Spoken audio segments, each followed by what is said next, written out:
Have you ever done something like this before? Podcast or like these kind of conversations? Podcast. Not a podcast, no. Okay. I mean, I've done like, public speaking, like panels and these like fireside chats and shit. So it's like, Okay.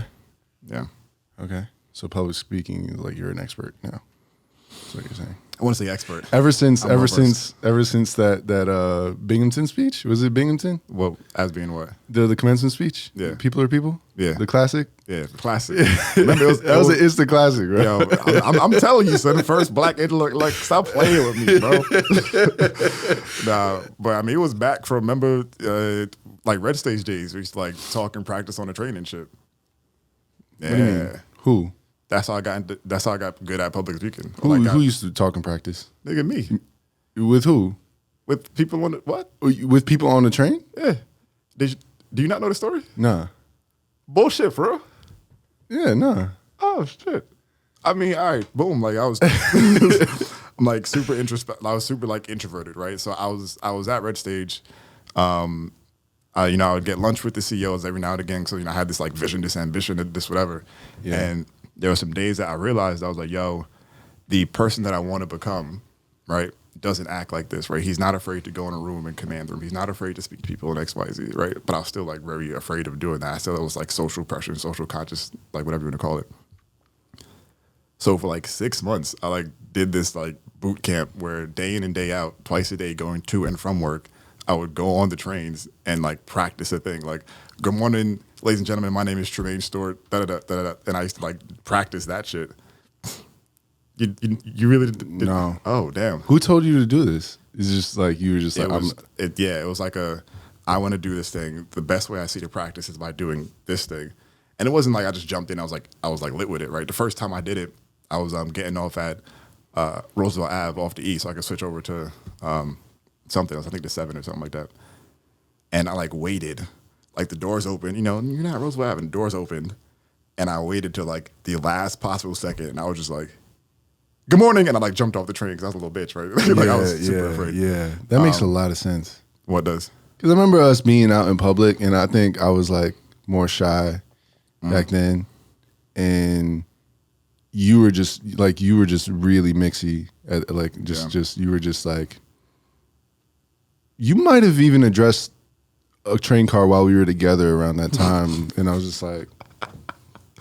Like, who does this? Bro, I was in it. Yo, there were times where I would be going on dates and things, and remember I used to be like, button-ups and like ties and things.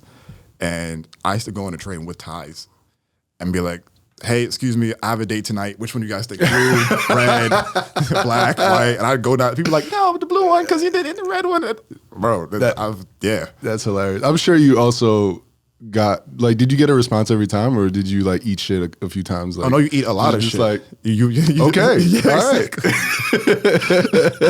But like that's the thing the blue one, blue, yeah. I thought so too. Good choice. Good choice. Exactly. You know what? If you agree with blue, just don't say anything. But there are times where I know I had this like kind of heady philosophical thing I'd say about, we're all in this like subway car, even though we have our own individual life paths, we're all in this together, like something about humanity, whatever. Yeah. And you would look out, because when you're up there, you can see everybody's looking at you, so they have this singular vision. Mm. When you're up there, you can see everybody's face. Yeah. And as you scan to like find some semblance of there are complete ignorings, there are like scowls, like, yo, this motherfucker doesn't shut up. There's all that stuff.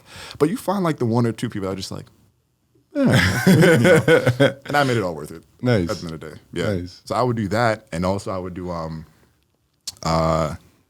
if I was on the way home from work and I saw a girl that I thought was attractive in some capacity, I'd like force myself to go talk to her, right? Mm-hmm. If I didn't for some reason, and I was very good at inflicting pain, right, on myself, or like keeping myself accountable.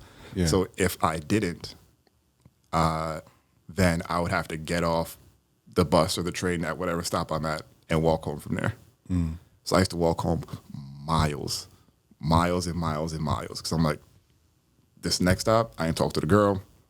You got to get off the train. You got to get off the bus. Nigga, I walked from different, like 10 stops. I've walked from Jamaica one time. I've walked just because I'm like, yo, this is the rule you set. You have to do the thing. I wanna put a pin in this, Yeah. because I do have a question around this because you're insane.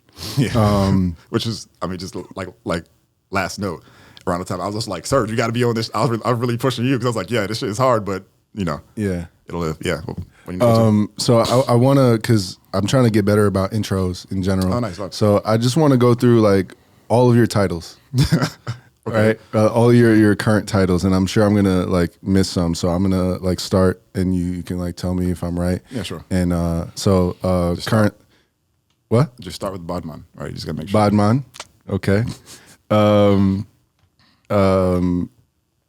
Software engineer, Okay. Yeah. entrepreneur, Yeah. We're there. fractional CTO. Yeah, I think that's product manager. I was. Yeah. You were, yeah. What else? Is there anything else you would add to that? Like titles or just like things like accolades that I've done that are lit. Both. Let's say both. I wrote some of the software for the currently orbiting GPS-3 satellites when I was at Lockheed. Right. That was lit. I guess the software engineer stuff was more career. Obviously, I was at Google and YouTube for like a bunch of years. The fractional CTO bit, I work with a bunch of startups now. I think as far as like titles, that's kind of where that bucket kind of falls. Okay. Yeah, I do a lot more stuff, but that's just like titling. So that's a lot, right? And coming back to the pin that I just put of you like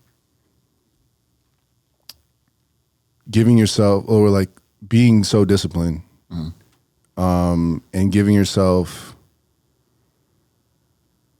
like putting yourself through your own boot camps, through your own intuition and all that. Like, number one, where do you feel like your drive comes from?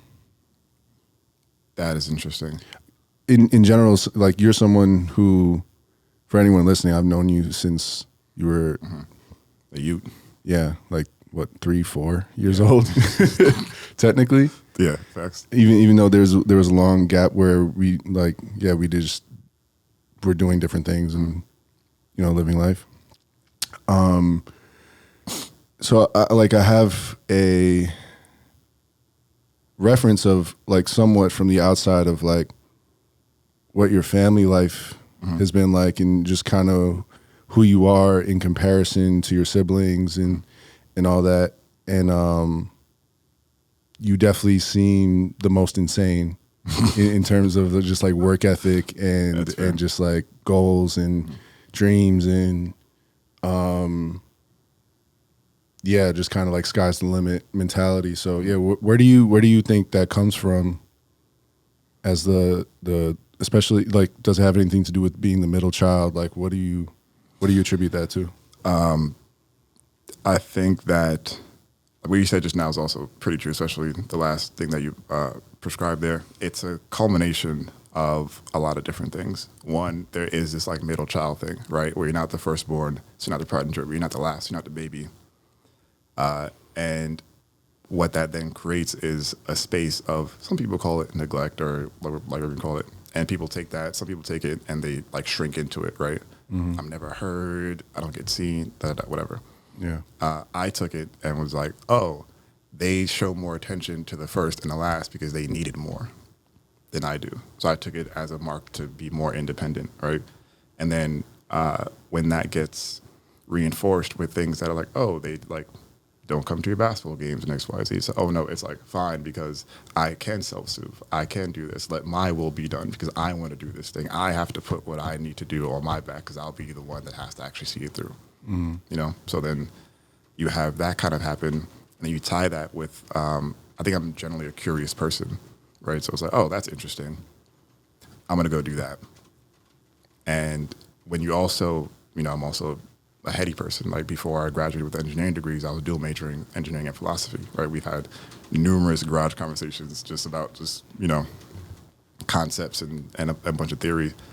And when you have that kind of experience, you also start to understand a lot of what the world actually is and a lot of things that we self-impose, right? Like I remember high school was the last time I felt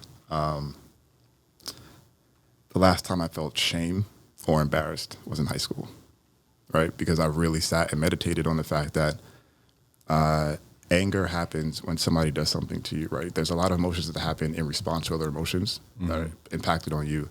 Shame and embarrassment are things that you feel on yourself, right? Nobody can make you feel embarrassed. You feel embarrassed because of somebody's reaction to something.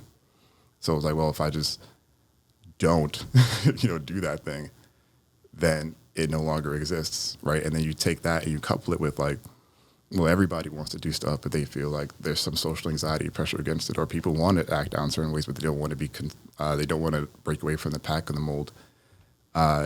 You basically generate this this mindset that, also you tack on the fact that nobody that you meet is any smarter or dumber than like you are, right? Everything that you see was created by Steve Jobs. Is the Steve Jobs pull? Or he was famous for like quoting it. Yeah. But this is, if you go back to like, you're like Socrates, your Plato's, your Marcus Aurelius, like all those folks. There's this concept of like, I'm not even getting into like the Alan Watts of Buddhism where we talk about God and Dharma, shit like that. Just those concepts are straight like, yo, because a person did it, that means that you can do it because you're also a person. Hence, people are people, right? Yeah. So it's like, okay, well, they called this dude crazy, but he did it, right? Or this person was able to like leave their hometown and go make this big fortune or go accomplish this thing. Why can't I do that thing? And it starts getting you into this mindset of like, yeah, like why not me? Like what is the difference here? And then you start seeing a lot of the things around you are created to like prevent you from doing so. And I don't agree with those. So that's where this kind of drive comes in where it's like, no, like fuck all that. I'm going to go and do this. You tie that with this idea of, I call it grim persistence, right? It's like being able to get up every day and get punched in the face and then wipe it off and go back the next day and get punched in the face and then wipe it off because, things like that are going to happen. But once you understand all the nuances around it, right? Like, example, I was talking to this girl the other day and we were talking about like LinkedIn messaging, right? And she was like, yo, I sent out this request on LinkedIn and they didn't get back to me. They like totally ghosted me. This is bullshit. I'm trying to, and she asked me like how I got my stuff. I'm like, I sent like 3, 4, 5, 6, 7, 8, 9, 12 follow-ups, right? Mm-hmm. She's like, why? Like at some point, don't you feel like weird? I'm like, no, I don't have that feeling because I have something I want to do.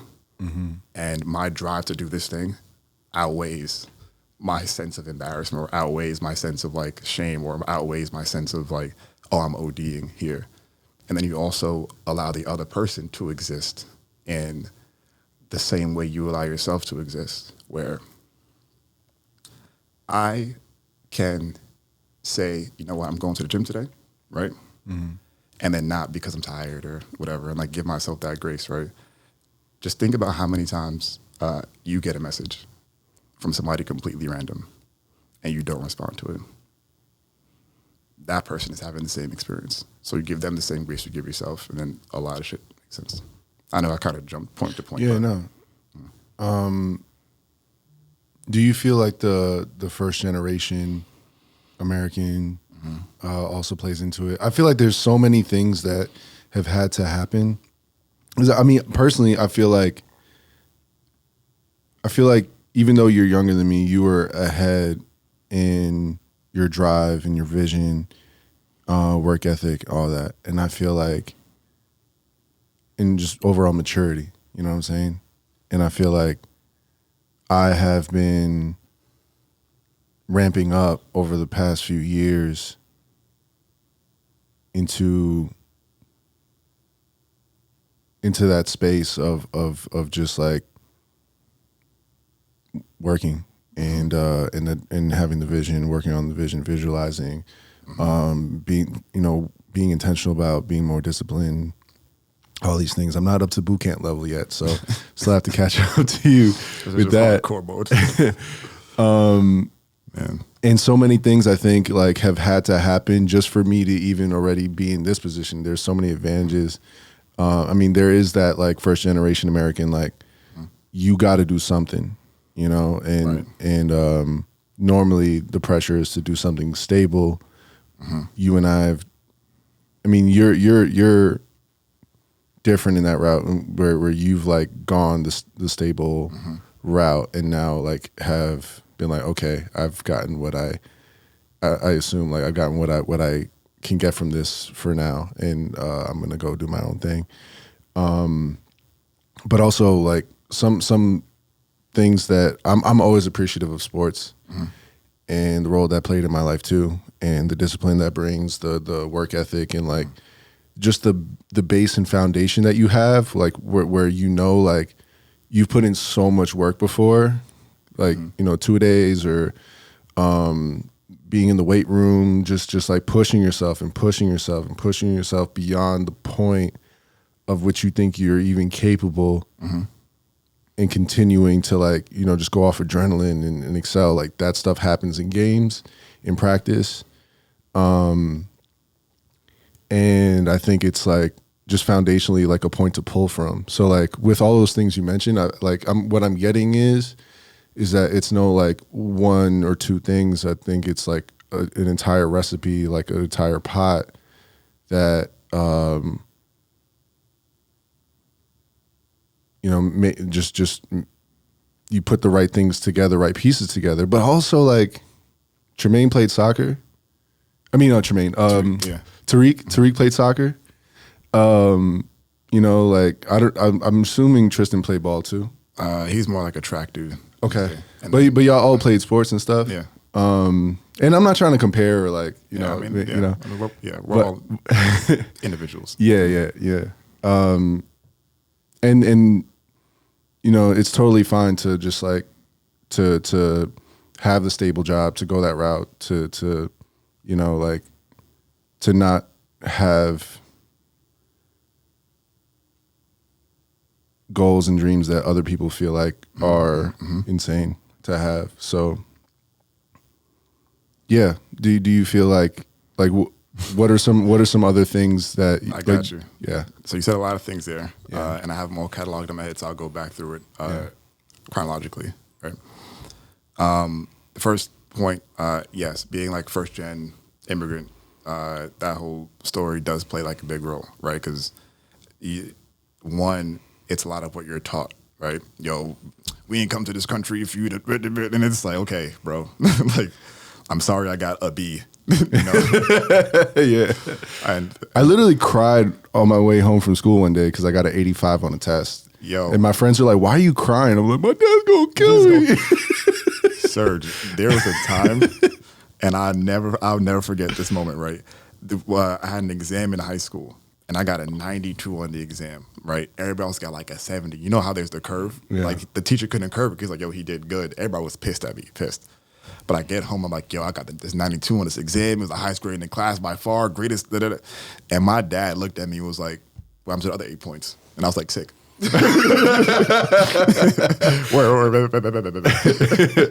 Nothing? Means nothing to you? All right, cool. Yeah, Got you. Cool. So that doesn't go in the fridge. Hundreds only? Yeah, so the fridge isn't even for me anymore. This motherfucker can do finger paint, and that's on but the stacks and stacks just don't. That's such a lesson though. Like don't compare yourself to others. Like your excellence is within yourself. It's being competitive with yourself. It's competitive with yourself, right? So that's that's what it became. That's actually the third point I wanted to make. So this first gen, the second point that's tied to first gen also was I have this immense respect for my parents and immense respect for those that do travel across. Because I mean, think about being 30, right? And we're here. Imagine like you're back to being 30, and you literally leave everything and go to a whole different country to start at the bottom just because there might be better opportunity there, right? Because there might be, because you heard the grapevine. Like, right, that there might be this chance of making something happen. Shit. So I'm like, when I think about it, it's like, yo, if my dad and my mom and all the people can do that, right? Yeah. I can send a fucking email out. Like you know what I'm saying? Like I can do this thing just out of respect for them doing that. I can do this. Because one, does that actually cross your mind on a regular basis? Not regular, but sometimes, yeah. Subconsciously? I mean, sometimes it's a conscious thought. Wow. Where I'm like, yo, this is tough. But I'm like, yo, this dude definitely just like flew here and lived in a basement and X, Y, Z. So yes, I can go out and talk to this person to get a deal because to respect for the fact, all the hardships, all the sacrifices, they weren't able to hit this coup de grace moment, right? Like, we're still trying to climb up Maslow's hierarchy. They got to this point and they barely got to this next bit. So it's almost, to me, disrespectful to not like take that and like try to at least do your own, at least equal thing. I'm getting emotional here, bro. It's like, damn, I'm gonna call my parents. Yeah, right. And be like, yo, thank you. Sorry. Sorry, continue. I was joking. Yeah, but like, I mean, that's a part of the reality of it for me sometimes, right? Which it gets tied to other stuff too. But so let me see. There was that one down. What was 3?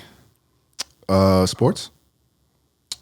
Prior, there was a different thing prior. So sports were cool.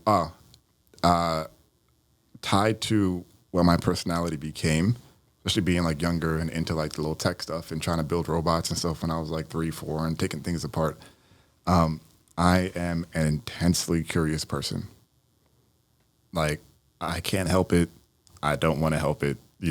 I like the technical aspects of a lot of things, the minutia of stuff. And you tie that to just being like, there's a lot of things to be technical about. That's why when we used to skateboard, right?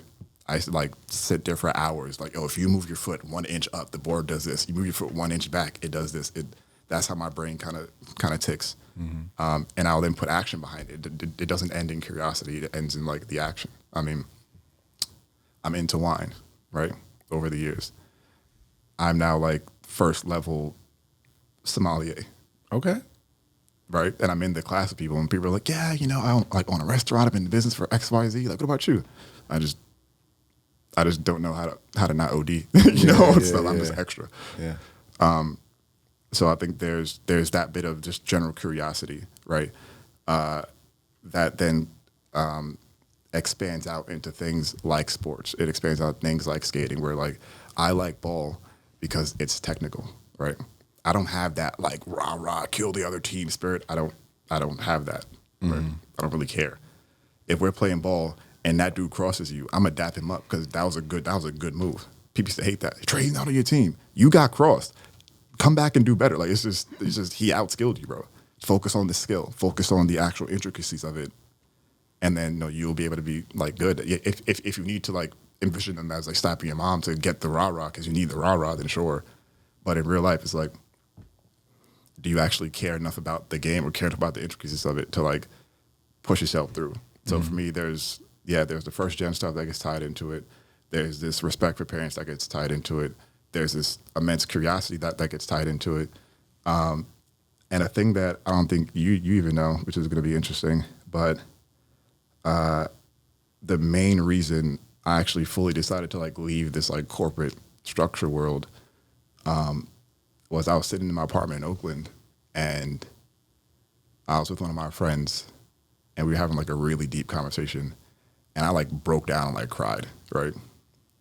I'm like, water doesn't come from my eyes. Like, you know what I'm saying? Yeah. Hardened. But the main reason for it was like, I realized that I came a really long way, right? The person that I thought I wanted to be when I was younger, when I was 12, I'm like, yo, I'm him. I'm in tech. I'm doing this. I'm engineering. I'm doing all this stuff. And I hated it. It wasn't who I wanted to be, actually. It was the vision that I thought I had to do, right? If you remember, I'd always be doing something like that was the stable thing, and I would always be doing something else. It was like school and app, or school and music. There's always this like this like disconnect, this like dissonance that was happening internally, and like that was when it hit. And I was like, yo, I actually don't like this, like almost at all. This idea of the structure and the stability, and I was like, you know what, I want to exist in a way that I'm being fully true to myself. So I left, right? Prior to leaving, to the same point about the stability coming from the idea of being like an immigrant and coming up in that household, my mom called me what seemed like every day for like 2 or 3 months trying to convince me not to leave, And she would say all these things. And I used to have to put her through these like thought experiments too, right? She would call them like, if you leave the company, it's not going to affect the CEO, or, you have to learn how to like take a little and live long. I'm like, is this kind of slave shit is this? Like, absolutely not. And one thing I had to put her through was she came to this country when she was 30 or so, right? She used to be like a bank teller. She's really good at math. She came here at 30. She met my dad. They had kids. She became a nurse. She met your dad here? Yeah. Oh, I thought they came here together. So they were here and they're like, that's crazy. Because they're both from Jamaica, born there. Wow, that's dope. Dad from the country. I mean, that can be common here, especially. I don't know if they were always living in Jamaica, Queens. Nah, they met in Brooklyn. They live in Brooklyn. It's all funny. Jamaicans go to It's funny, Brooklyn. yeah. It's just like two Jamaicans is like, where are we gonna go? Like the coming to America moment, Jamaica. Yeah, exactly. Yo, honestly, it's actually funny. You know what's even more interesting about that is like Jamaica, Queens, and Jamaica, like country, have two different like lexicographical It is that the right word there? The words come from two different places. They just happen to. Oh, yeah. It's really? Like, yeah, it's nuts. Let's put a pin in that. Yeah. Let's stay on track. So I was like, yo, you like came here at 30, right? You had your kids. You had to figure out something to do, right? So you saw nursing as a way. Like she used to go to class and leave me and Tariq in the car, like we were like babies while she's in class, type shit. Like you struggled, right? Wow. Like, most of the plates and like bowls and stuff we have at the house when I was younger were stuff that my dad took from his job. Like you know what I'm saying? Like they like really had to do their thing. And I'm like, and you still were able to accomplish all of this, all of the stuff that you've done. You were able to do it from this point, right? So then I asked her, I'm like, if you were here instead of at 30, at 18, would you still be a nurse? And she's like, well, probably not, right? I'd have probably done something different and maybe different than that, right? And I was like, cool. So if I was born here, why would you want me to follow the same exact structure that you are in currently if you hadn't even done it at 18? And she was like, well, man, if there's one thing, and I know you know this because we had this conversation a bunch of times, like I think I have a high EQ and a high IQ, and I'm very logical. If you can like logically lay something out to me that I cannot refute, then I have no choice but to agree, right? But if I can lay something out that also makes sense, then it's like, well, what do you want to do here? Look out for Tremayne's book on how to win an argument with Caribbean parents. It'll be ebook, digital copy. Because that's magic. to actually get her to see and understand, is magic. I mean, she saw and understood. I mean, she still had her like say, because I think a lot of us out here still have like there's just that disconnect. It's just like you're just not gonna get it, and I just kind of given up on it. Yeah. I mean, I say all that to say also, but she did continue, so I just gave up on it. But it's a little bit easier when you have the accolades you have too, where they can feel secure in that. So even in that moment, and it was like everybody in my family was like, yeah, he'll be fine, like he'll do it. So I'm like, even though me and my mom had beef, I'm like, yo, I don't even need you to say. I'd rather you say nothing to me than to keep introducing these like I'm doing a thing I've never done before, off the sheer will and strength. I think I can do it. I don't need every 6 days for you to be like, oh, maybe it's time for you to get a job again. Maybe you should, I'd rather you say nothing. My whole thing is like, if they put the same energy into the other side of it, if they put the same energy into like helping or like, how can we assist? How can you would be further along just by default. You'd be further along. Yeah. A lot of us would be, right? And this goes back to grace too, right? Where understanding that your parents come from a different country, a different time period, a different everything. When they were younger and they got here, this is how the world looked for them. And it froze. The same way, if you notice, most of the music that you listen to and you enjoy, you've heard around the time of your puberty, like high school, those days, right? And you're almost like frozen in that time. That's why everybody loves 90s and throwbacks, because when they were growing up, that's what they got stuck to. So when you have that person, as far as they're concerned, you are on a path of destruction, right? They're just trying to do what they know to protect you in those instances. It's like, hey, I'll be good, right? For me, in that case, I was like, just look at the fucking numbers on the board, bro. Like, just let me cook. Just let me figure it out. But I can't knock it, because to her, she's just trying to protect her son. Yeah, right. So it's a scarcity mindset versus abundance. Yeah, exactly at its core. Yeah. So pull out together. And you have this like, you have a person that's just like, I'm going to go do this thing and let my will be done. Right. So, Jamaica. I actually don't remember the exact thing of it, so I could like definitely go and like fact check this. Okay. But I do know that Jamaica, the country, was from the native people there that were called Ex-Mica or Ex-Ica or something like that. It's like XA, like something like that. And then eventually... That's rare for changed. A colonized country, I feel, to maintain its... So, but it's yes, but no, because it's maybe very, not, but it just feels rare. Because, I just assume it all comes from Lord Jamaica, Lord Trinidad. Yeah. That's funny, actually. But yeah, so if you look at, I believe the one in Queens now, because, and this is, I'm gonna butcher this, so please fact check this. I'm gonna just give you like the broad strokes. Remember, the Dutch had settled, right? And there were all these settlers, and the way that the native people spelt something, right? When the Dutch or whoever heard it, they wrote it in their language. So like the native like thing that might have been like a H and an I or something would have been written as like a J and an A. And then when settlers switched, they heard the Dutch one and was like, okay, this is what they're saying. And like it was a bunch of those things that eventually became Jamaica, but then it was like pronounced differently. But then you have an English person like, oh yeah, that's Jamaica or whatever. And then that's over time it expanded. So that's, I know they come from two different places. So you're saying they come from two different places for two different reasons. For two different reasons. And just happen it to just be. happens. Wow. Yeah. Interesting. A lot of stuff is like that. So, I know that wasn't a super good example of it, but like I'm very into like the history of things, which then ties to like, oh, these are just people that are doing this stuff, right? Most of history is just petty. Most of history is just petty. People doing petty shit.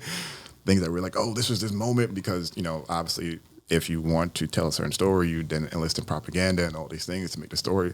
No, he stubbed his toe and this happened and that happened. It wasn't this great battle of wherever the hell, like, there's that one thing we learned in history class, like, oh, the like shot heard around the world, like the shortest war. It was like one shot. It was an accidental discharge, right? It wasn't this like monumental moment. There wasn't this big stand of like, Yeah. It was just bullshit. But yeah. Anyway, I digress. What's it like being the great hope of Jamaica Queens in the tech state?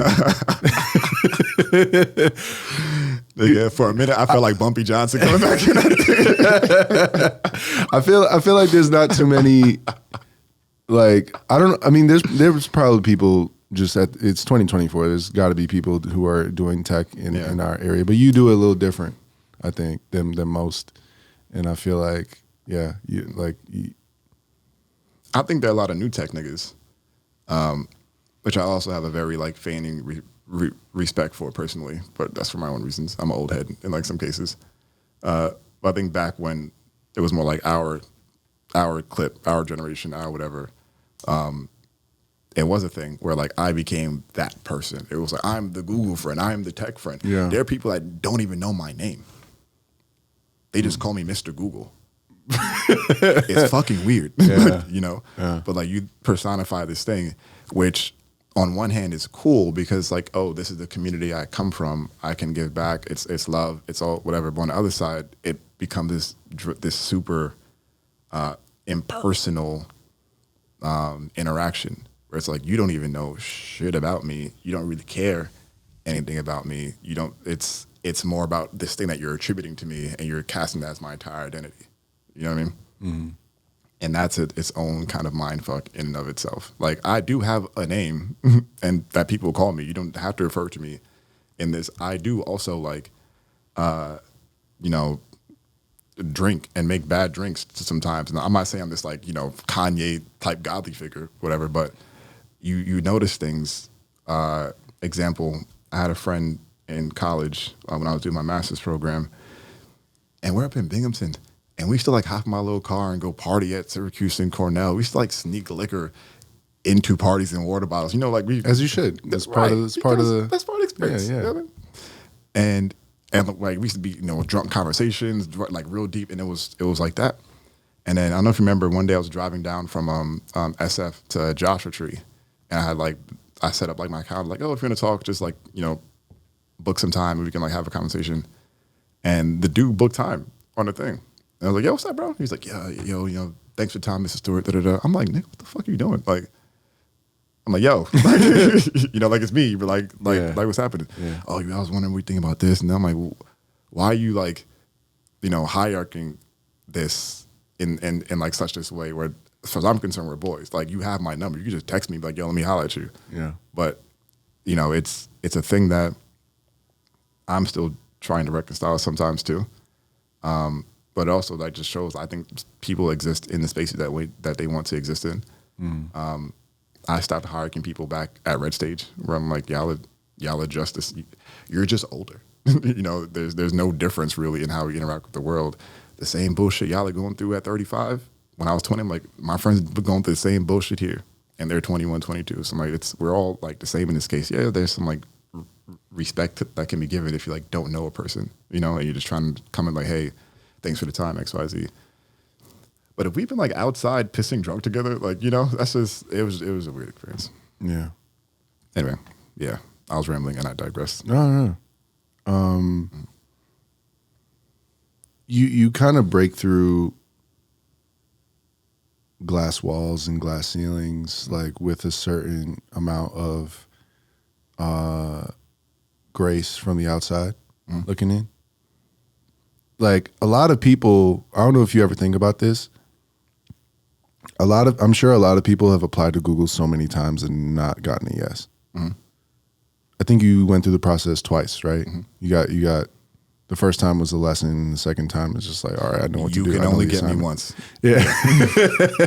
You ain't hitting me twice, bro. That's goofy. Yeah. So yeah, what was that? What was that like? Just going through it the second time after the first time, and why do you think you're able to break those ceilings and walls where a lot of people try but just like haven't succeeded yet? I'll go reverse crown here. I don't see them as ceilings and walls. There's some people over there doing some stuff that I want to do too. And this is the process that they take for them to feel comfortable letting me into their little circle thing, right? People like apply to Google as this mythical being, this mythical Microsoft. They have these brands, but it's just a bunch of people. A company is just a bunch of people that are trying to accomplish some goal that just happens to have some economic value in the market that just happens to be able to pay them. It's all the same. The same way there's a shop up the block, the Starbucks, the Vim, if y'all remember Vim, the Google, it's all right. To me, it's all the same.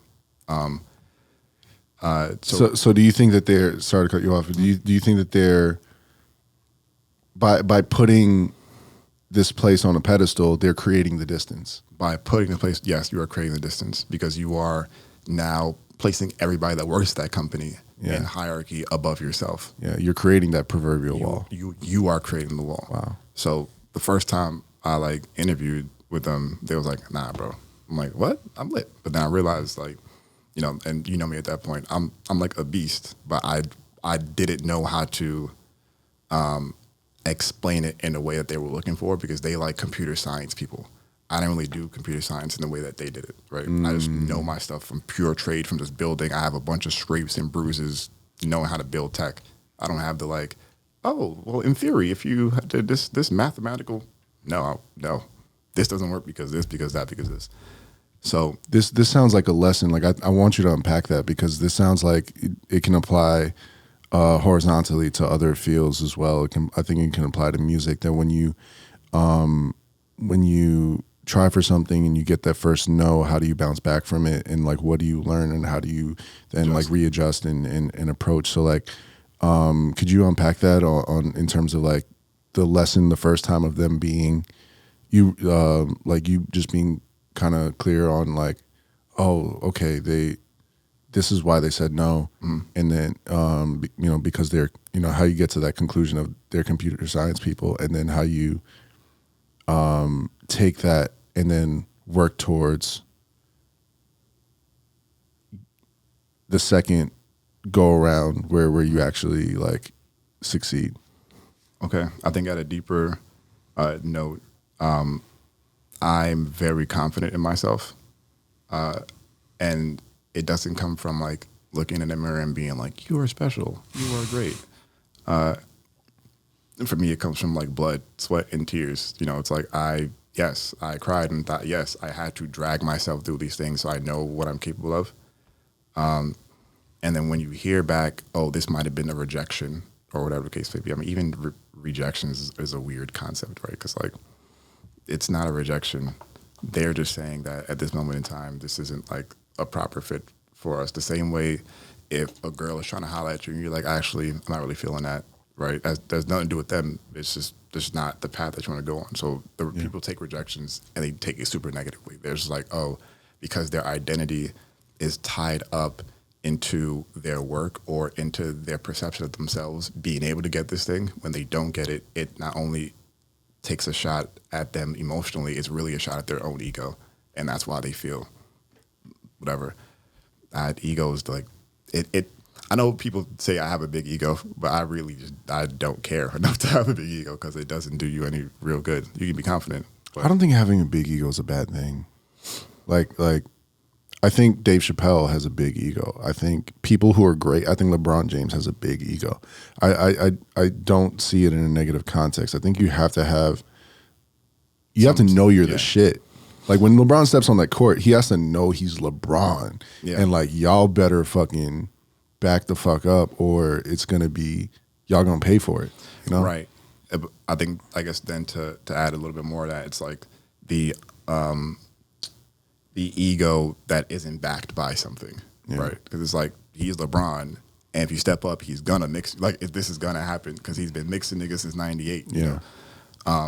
So to go back to the same point, when there's the bit of also for me about communication, I try my hardest to communicate the best with anybody that I'm speaking with, right? Mm-hmm. If that means that we're in Queens, I'll speak to you in some cases like if I'm in the South, you'll hear some South slang. I was just in London. You're going to hear me change the diction up a little bit because I have that ability and I want to be understood. Code switch chameleon. Cut. Well, I mean, just at the end of the day, when I was at Google, I'm working with a bunch of white folks and Indian folks, and there's this thing about, I want to be my whole self at work. And I'm like, cool, that's great. I have some shit I got to get off. And he needs to understand what I'm saying. He does not understand my slang. I'm not going to walk him through it because I don't care enough to educate this dude on it. I'm going to say some things to you in a way that I know you can receive it and comprehend it. It's not just about communication. It's all about comprehension. Mm-hmm. I'm going to explain it to you in a way that I know that you can get it. Yeah. Cool. Just so we can get on. So code switching can have a bad connotation, but ultimately it's like, I do see it from the same vantage point that like, certain people have limited experience, and if you have the luxury of like having multiple, like a more eclectic experience, like yourself, you've been in certain rooms and you can talk certain languages, and for people to understand you, if it's like, all right, I grew up in Jamaica, Queens, you don't have that lens, so you're not going to understand. So I agree with you. And like a joke, I remember I was hanging with this girl back at like. We was up in Harlem. Remember we used to go up to Harlem by Darren's crib, right? Wow. Yeah, right. And I was there talking to one of his boys, and like she was like this like half black, half Jewish girl from the Upper West Side, and I'm talking to these like Harlem niggas essentially, and we're interacting, and she was like, "What do you guys didn't say any words just now?" I'm like, "What are you talking about?" I said, "What's up?" He said, "What's up?" He asked about his kids. We had a whole conversation, but it's like it wasn't a part of her lexicon, which is okay. So when it comes back to the Google thing, right? It's like, all right, I do this interview once. They're like, "Yo, woo woo," and I'm like, "All right, cool." So I take a step back and it's like, okay, well, number one, I know I'm good enough to be in this place, right? I remember the big reason I even went because Tariq was like, "Nigga, you can't get into Google," and I was like. Like, what do you mean? Wall built. Like, just like, here's your wall. Yeah. what? Damn. So there was like that, but it was like, yo, I know what to do. I know all of my stuff. How do I just transition it to be able to communicate? Okay, you guys like to speak in data structures and algorithms and this and that. Okay, so let me take the time to study those, apply my knowledge. What made that clear the first time? That like, okay, this is where I need to improve in order to get through this door. Primarily the actual interviews themselves, right? Where I mean, I can build stuff. If I believe wholeheartedly I can build anything, right? But when you're interviewing, it's not about building stuff. It's about like being able to think through certain problems in a way that fits into the mold of a software engineer as defined by Google.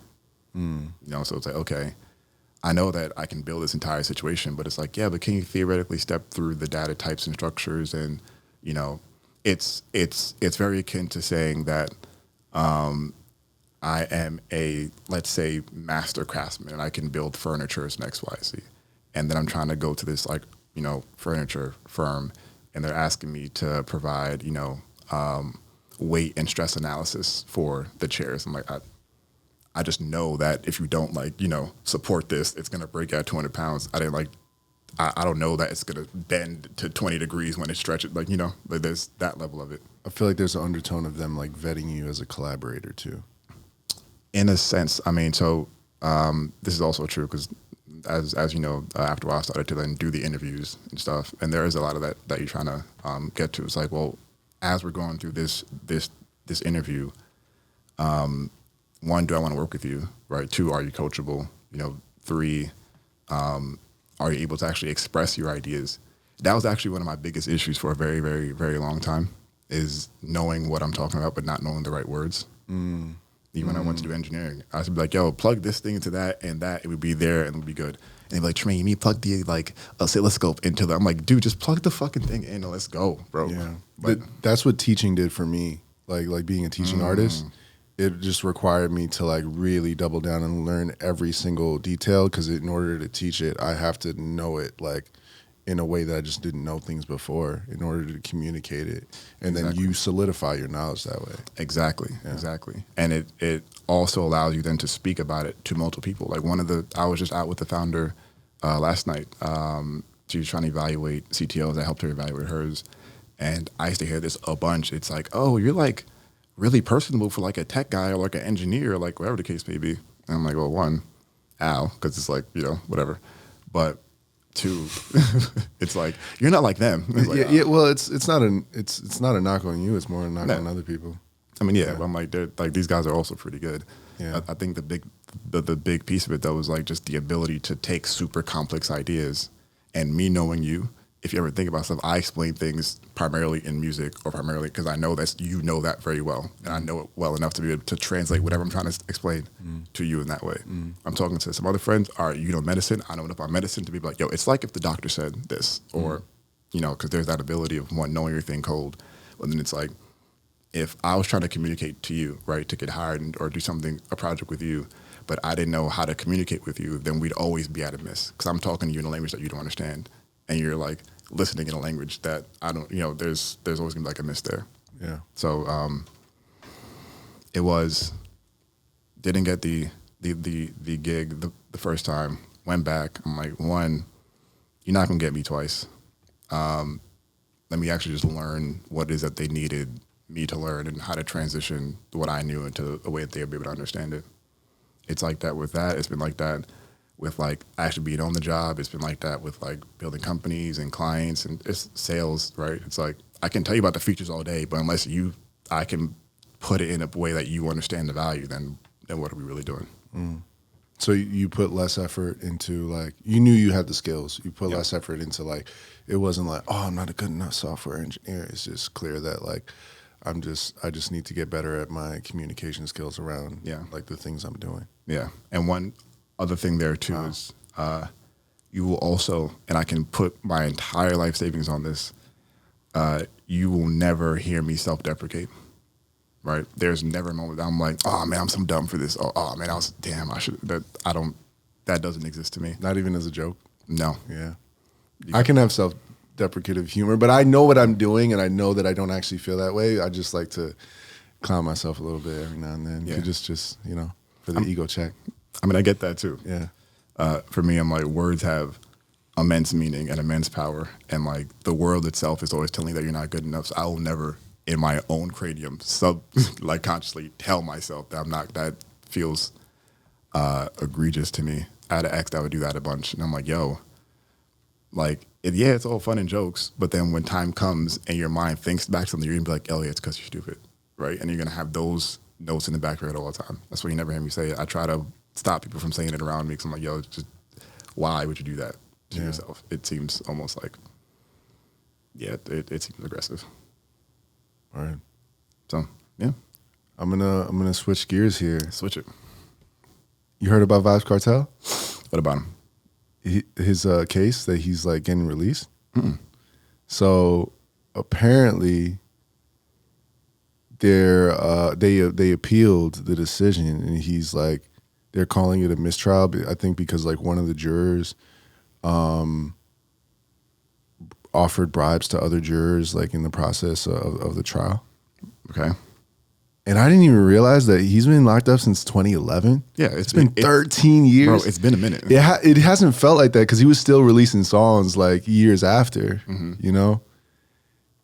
It's been a minute. But he really might just get out soon. But things are apparently different in Jamaica where they can try him again, it seems. Like the co-defendants can try him again. Like here, once it's appealed. Like that's it. Oh, I see what you're saying. You know what I'm saying?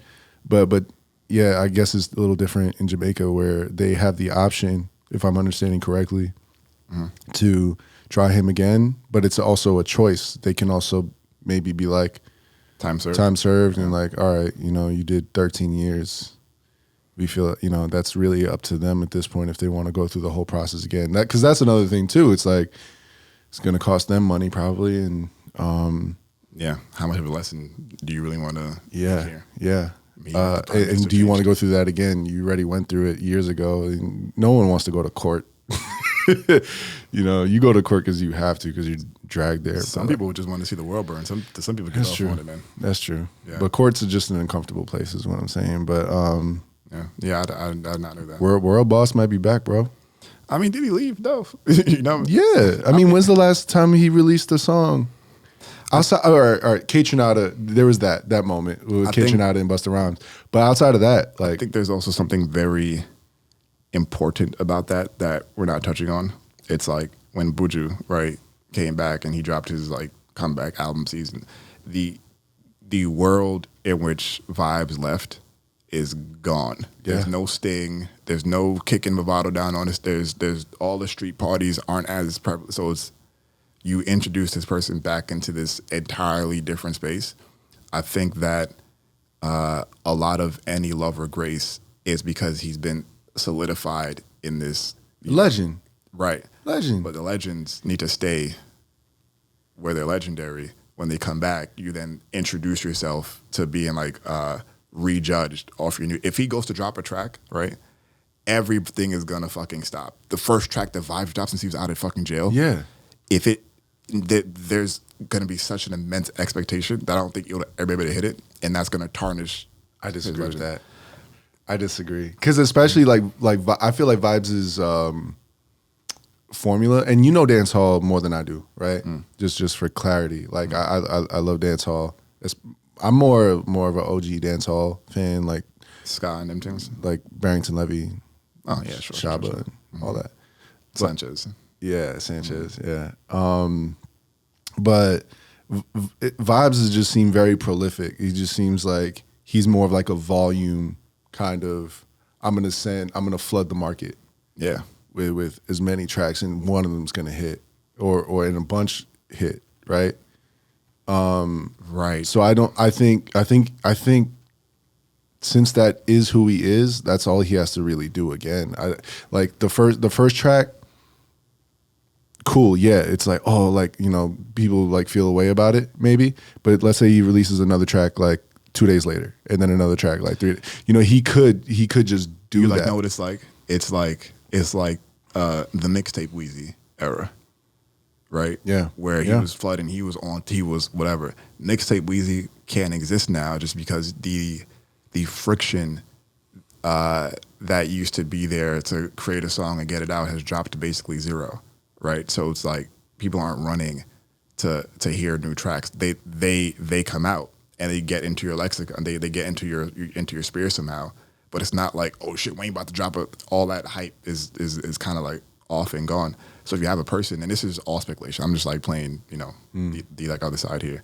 If you have a person who's like street music, right? I'm gonna flood the market. We're gonna get it to the DJs. The songs then like dissipate through the street dances and the clubs, and that's very different than how V6, like blew up, right? That's very different than how Drift blew up, right? This is social media. It's a whole different game, than what existed. So maybe he can come out and have like, but he's got the capital to pay the people who know how to do it. Like it's just about. I mean, at the end of the day, once you're on that level and you have the capital and like you have proven your value monetarily to investors, to people, like they know that you've done it before. It's just like, how do we package this and put it together? I would imagine it's easier to make those phone calls when you get out, and you it's 13 years is a long time, but name a Nas track after 2005.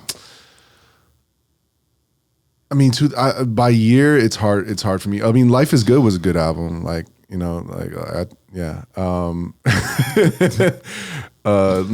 had a lot of. I'm not saying, and what I'm saying, I'm not saying that he's bad. I'm not saying that, but don't come for Nas, bro. We from Queens. Pick someone else, bro. Bro, I love Nas too.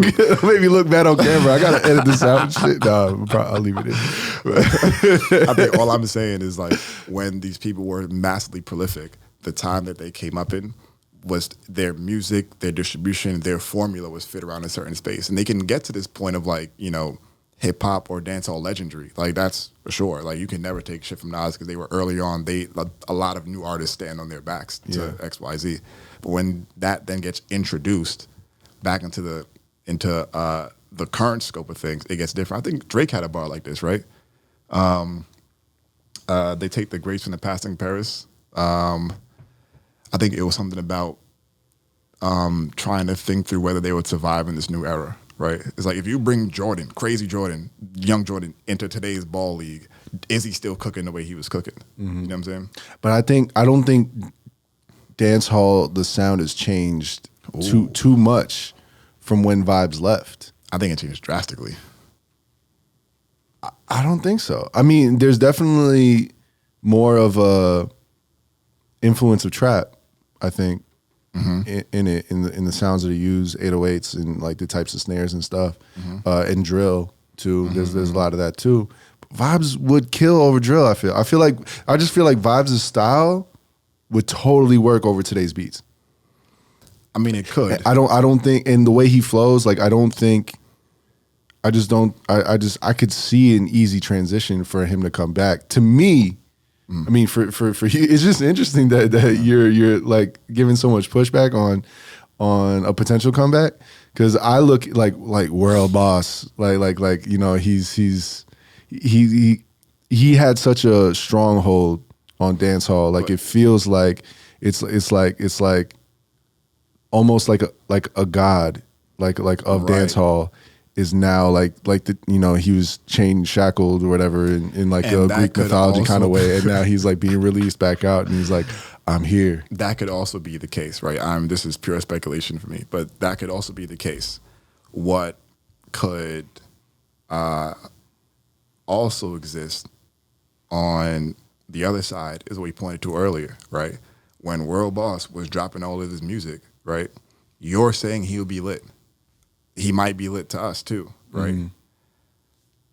I'm not going to a fucking Vybez Kartel concert when I gotta go to work, right? I don't have as much free time as I did when I was younger to actually get involved. Most music that is prevalent today, it's like teenagers, like that's where music really like has this. Like Nas drops tracks for us, right? The old heads that are like. Beyonce's still dropping tracks for old and young, and like. I mean, I wouldn't even say for older people. It more appeals to younger crowds, but the people our age, the people a little older than us as well, like people in their 40s, and like they're still vibing with the Beehive is 30. Okay. I don't think they're just 30. I think their little sisters are like also like, yeah, this is amazing. Like, once again, I think Beyonce is like transcendental. yes, I think yes, good. I'd say that Beyonce also transcended into this like whatever universal Yeah. place, right? It's just like, But I think Vybez could be that for dancehall. Like Vybez right now, to me, automatically the biggest dancehall artist if he comes back. Right now. Cause dancehall, at least from like the American market, dancehall is kind of falling back. I think It's like Afrobeats is taking the shine. also that too. Yeah. I think he'll be able to gain the listens just off of the past fame and his past legend status. I don't think it'll have as much staying power, though, in my opinion. It's like, yo, it's News Vibe track. You go listen to it because it's a Vibes track. You know what I'm saying? But you're like still going to miss Rump and Chop in the back because that just hits bro, different. if he just makes the phone call to Drake, if he just makes certain phone calls, features, man, like, I don't know, bro. I guess we'll see. You can't tell me you don't see it. Like him and Drake on a song right now. Let's say they do like a 5-song album, like a Future and Drake type shit. You don't think that's gonna? I think it'll be weak as fuck. You don't think it'll get at least like attention or spins? I mean, it can get, like, it will get attention. It will get spins. Yeah. It will get played. Yeah. And then it would fall into the fucking wayside once the next news cycle comes out. I mean, that's most things in general. That's the way our world kind of works in general. But if you look at Vybez Kartel, if you look at dancehall, you look at all these things, yeah, new songs come out, but most things get tacked on to the oldies, to the hits. Like, if you're playing if you're at a dancehall party, 80% of it is old shit. There might be one or two new dudes that come out, but it's mainly these are songs that we know how to, you know, these songs we know how to dance to. And dancehall has this thing where, because it is a smaller thing and it's tied to the culture in a certain way, the younger cats also know the older songs, right? So we're still playing, you know, Wayne Wonder, we're still playing so and so. The same way in like Black America, they're still playing like Bell Biv DeVoe, like they're still playing Poison. Yeah. Right? Certain tracks do like carry on through whatever.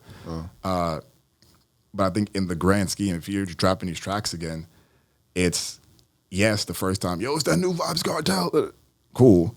If it doesn't slap in the way that the ears have changed to slap, then it's. I mean, I'm wishing for it. You know what I mean? Like that's all I'm saying. I'm just like on devil's advocate side. Yeah, that's interesting. Yeah. So what have you been listening to lately? It doesn't have to be dancehall. I've listened to a lot of disco. Okay. Hell yeah. What would you be listening to? Let's tap into that. Dude, I don't even know the names of these things. There's that one that's like, give me a man after man. Okay. That shit goes. Native New Yorker? You know about Native New Yorker? No, okay, boom, bang. I gotta get that. Can we, you mind if we listen? Yeah, sure. There's another one I found the other day. Is it called Friend or Love? Anyway, there's just this more upbeat tempo I've been getting into, more like pop, more like XYZ.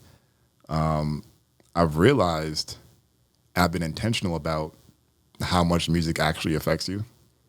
Mm-hmm. And I like rap and stuff too. Like there's still days where I'm like, not listening to trap anymore, basically. Not really. Yeah. You know. Yeah. Unless I'm in like a trap, unless I'm trying to like really, you know, be on some, you know, like whatever. Unless I want to feel like I'm in that like space. Yeah. But 9 times out of 10, I don't, because it is almost inherently negative, right? It is very much so like I'm trying to do my thing and nobody believes in me and fuck y'all, I'm still getting money on top of y'all. It's very almost single-minded, right? It's very just like here, and it has this like lower register of like sound, so like the vibration is like lower. So I'm like, I would find myself like my thoughts would be biasing more towards like people are doing stuff to me, right? Or they trying to stop my shot. Like, you know, I would bias towards that, when in reality that could be the case, that could not be the case, but I'd rather not bias towards perceiving negativity, because, you know, that's what thing is, versus like, oh, I'd rather bias towards like, you know, joy, happiness, life, just a little like bop through the day. Yeah. Life is already hard. Bro. Don't need to bask in how hard it is. Yeah, I don't need those songs. Sometimes, yeah. In order to like make my life feel like it's heard or seen. Nigga, like hit the drum, spin the block, pop. I'm like, whoa. So to give it just like some context behind Native New Yorker. True. So one of my live sound gigs is actually at this venue called Dwayne Park. It's a burlesque venue. Nice. And we have they do this like consistent theme on Fridays. It's maybe not every single Friday, but on a lot of Fridays, Disco Fridays. Nice. Right? So there would often be like a disco playlist.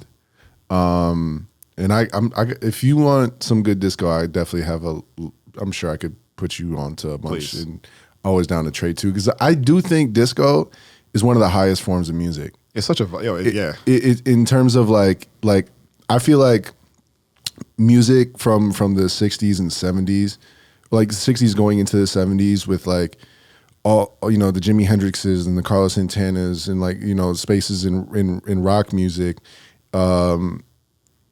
It was getting so incredible, and then like disco comes along and just takes it to new heights with like orchestras and like just it was just getting like the budgets, I think, were just getting so grand, and like the studios and the technology at the time was getting so good for that time that like some of the greatest composers and producers and artists are collaborating, and it's, you know, and there are those like gatekeepers at the time where like you really had to be good in order to like, you know. And then I think disco just got so fucking good and big that the only way, the only place to go from there is like to deconstruct, and then you get punk and hip hop and house, you know, Right. where it just completely like simplifies and it's just like the complete opposite. Like and I like to think that music kind of happens in those cycles. Yeah, the ebbs and flows. Yeah.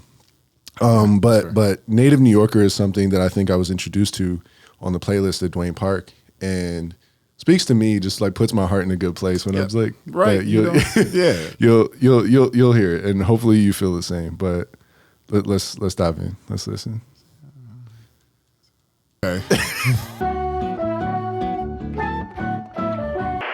I love when a song just feels like, you know, it's like they custom made this for you. Yeah, you know? I'm saying it's the register that it sits in. It's the BPM of it. It just The texture, yeah.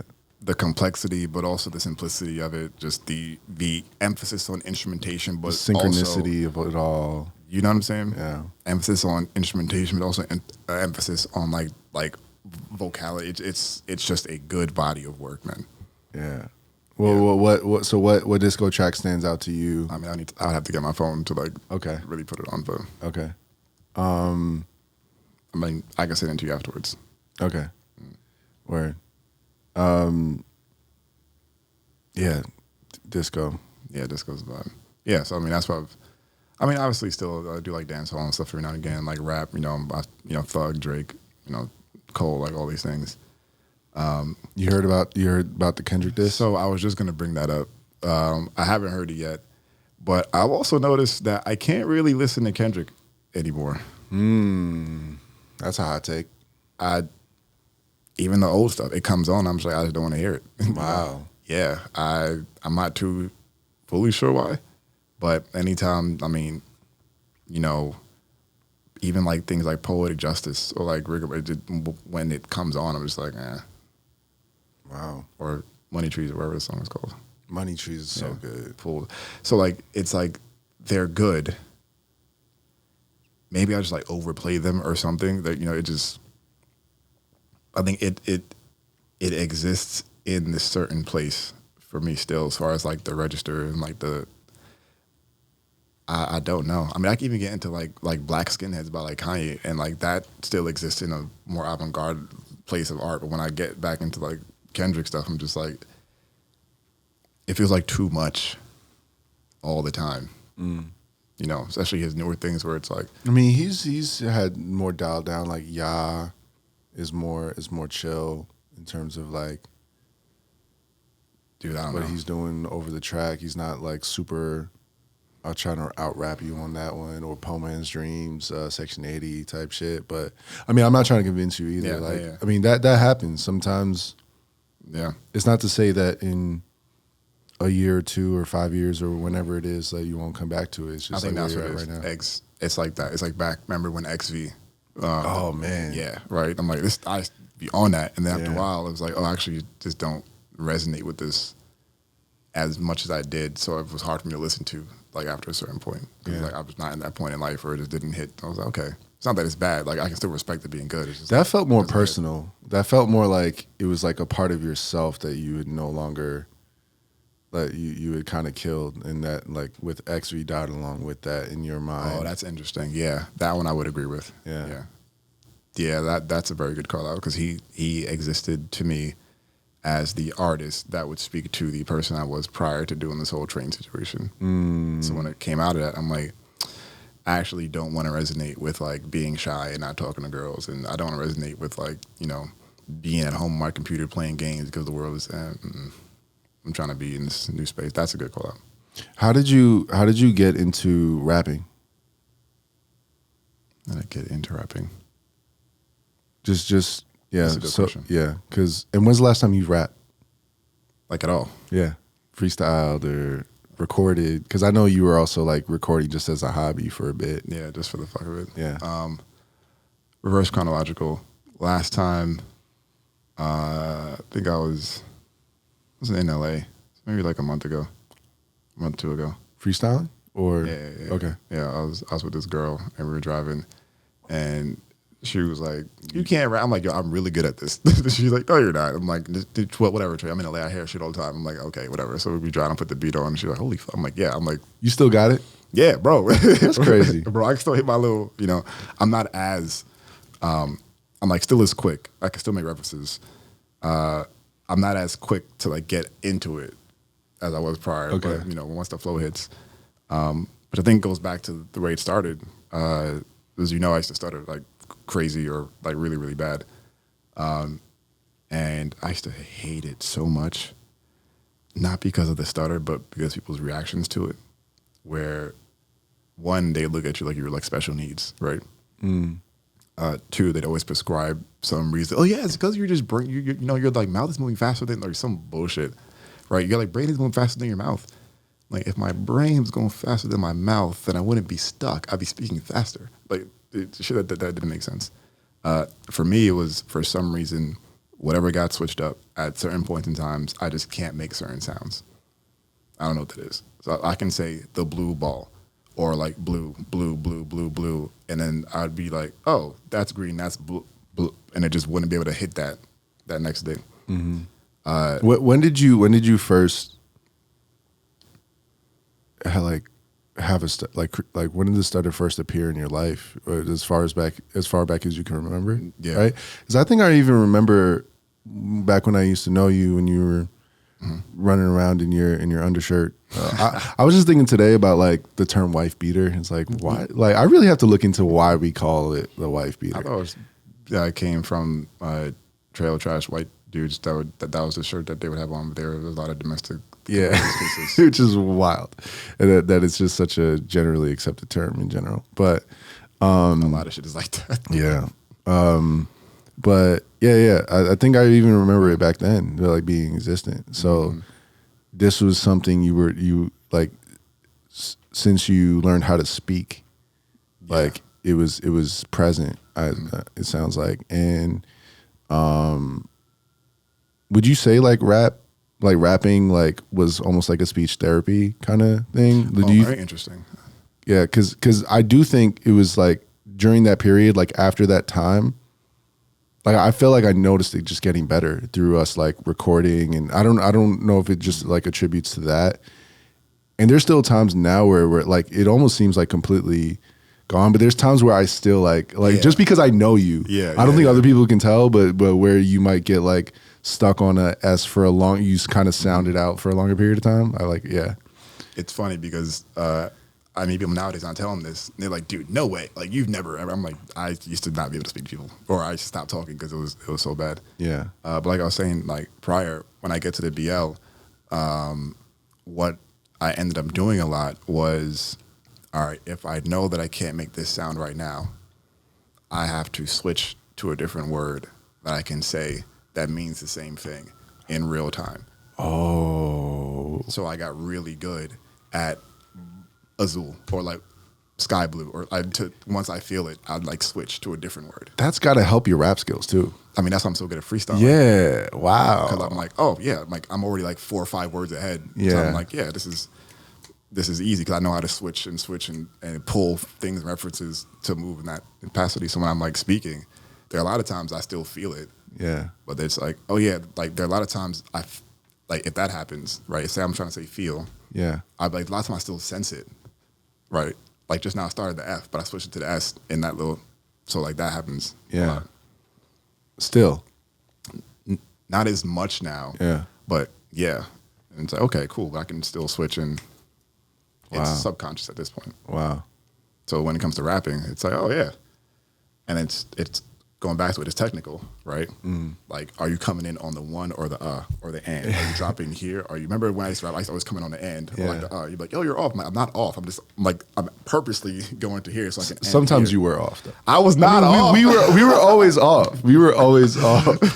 like all of us were off at certain points. It's okay. Like those are our first days recording. Yo, really. Like there were some periods, yes, I would have been off.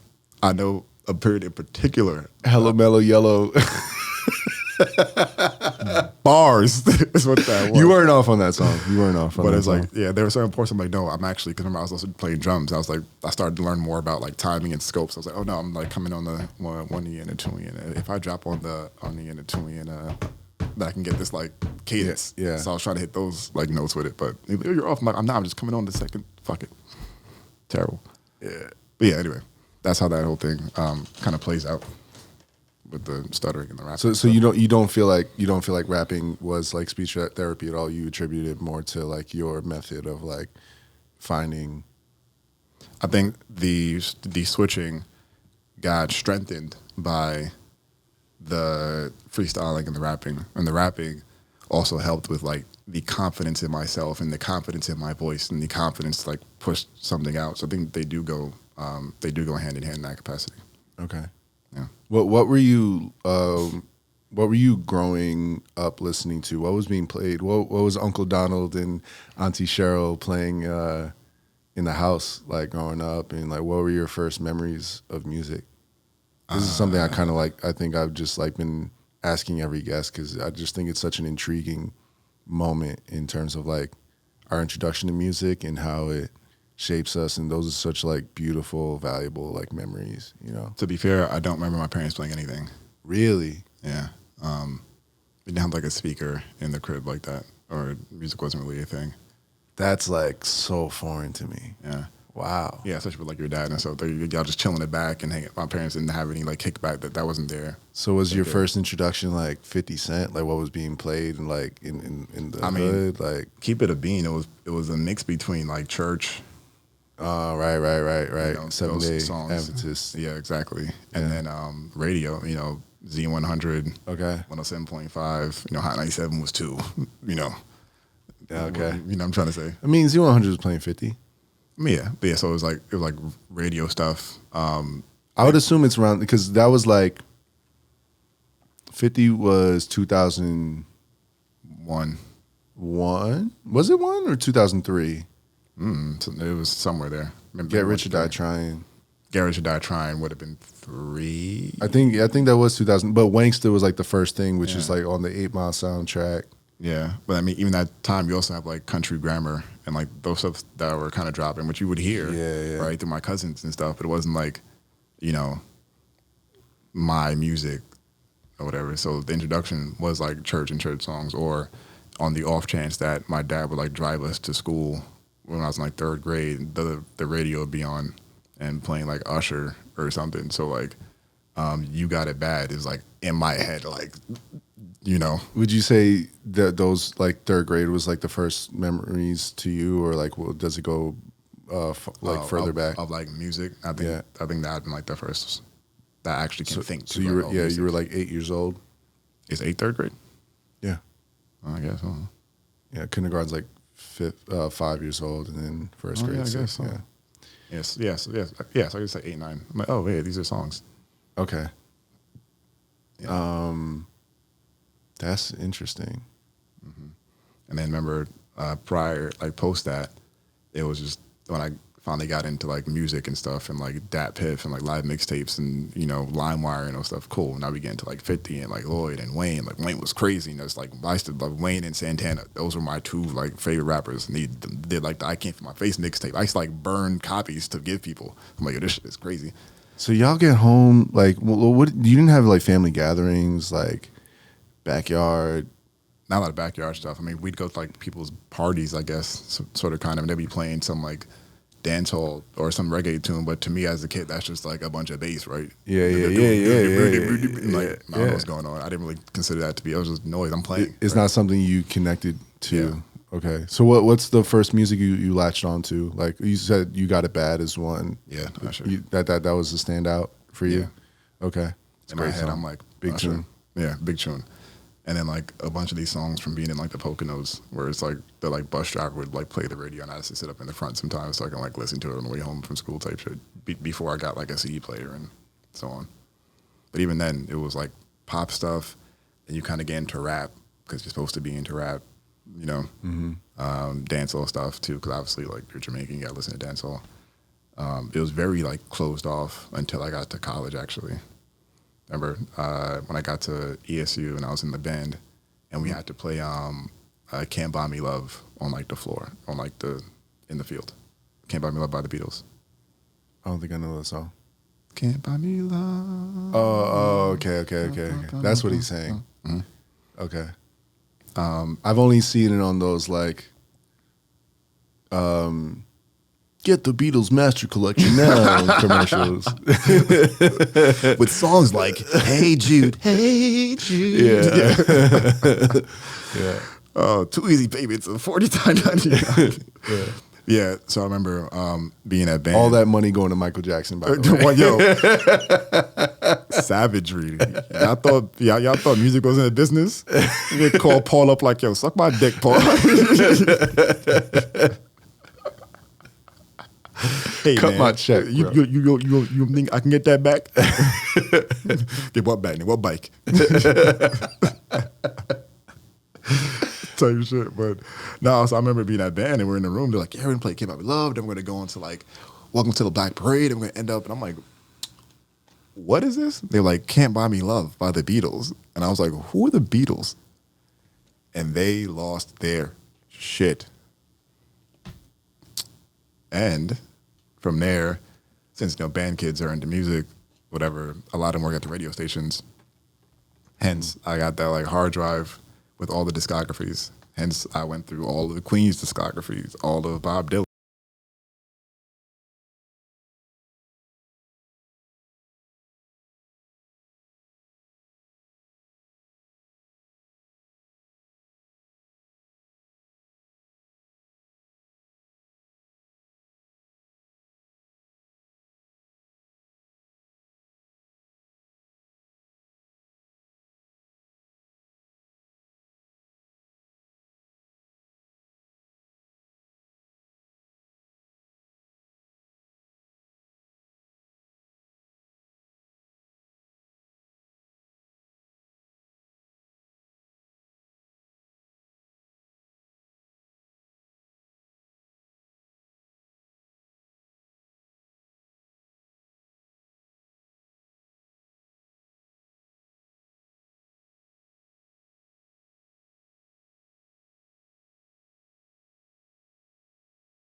If you like pina coladas.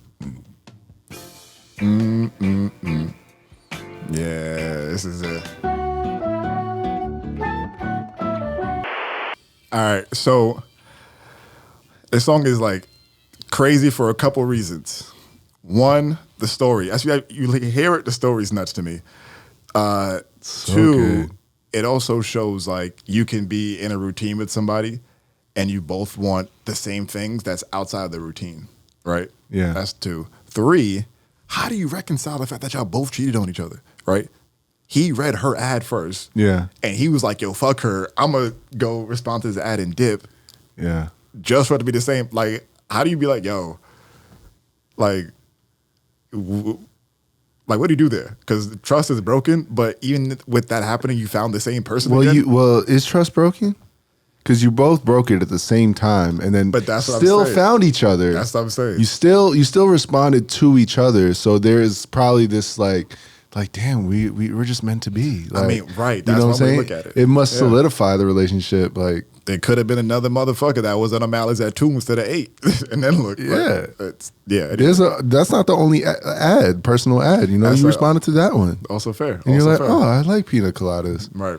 And you're like, I can't share this with my wife. Like, Exactly. she don't like pina Yeah, she don't coladas. like pineapples. Right. Nobody likes bananas and shit.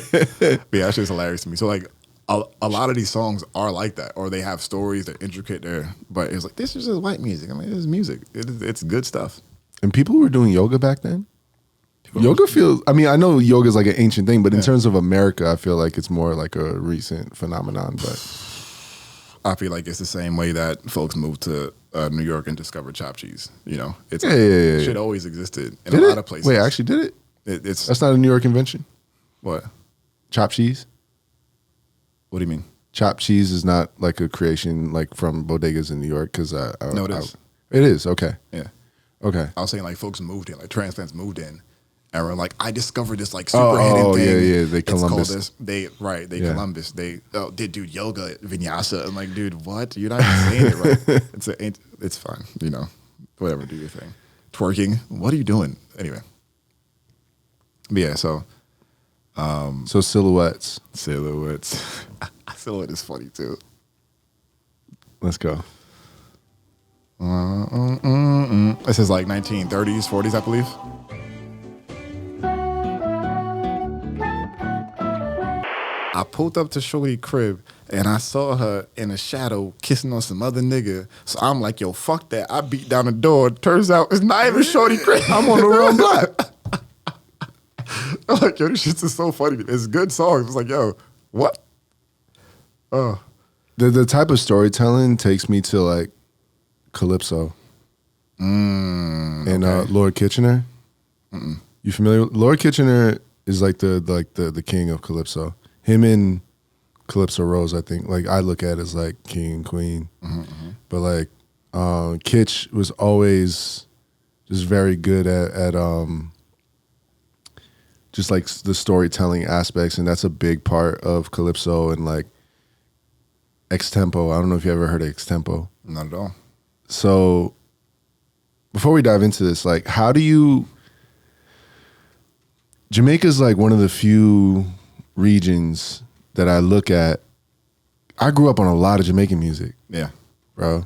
Like to the point I feel like With the culture and stuff. yeah. Like yeah.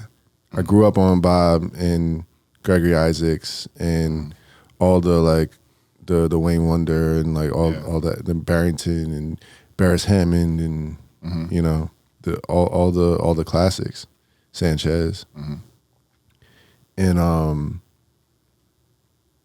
all that's playing while it's always like a mix. There's different like because you know my dad DJ'd for the family and stuff, and I grew up on you know I would hear.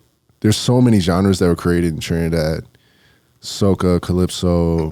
X-Tempo is basically battling to Calypso music. They used to have battles on stage to live music, like freestyled. That's kind of sick. Yeah. Yeah. I could send you a video later, like Please. specifically the artist Gypsy. I don't know if you know about Gypsy. Not at all.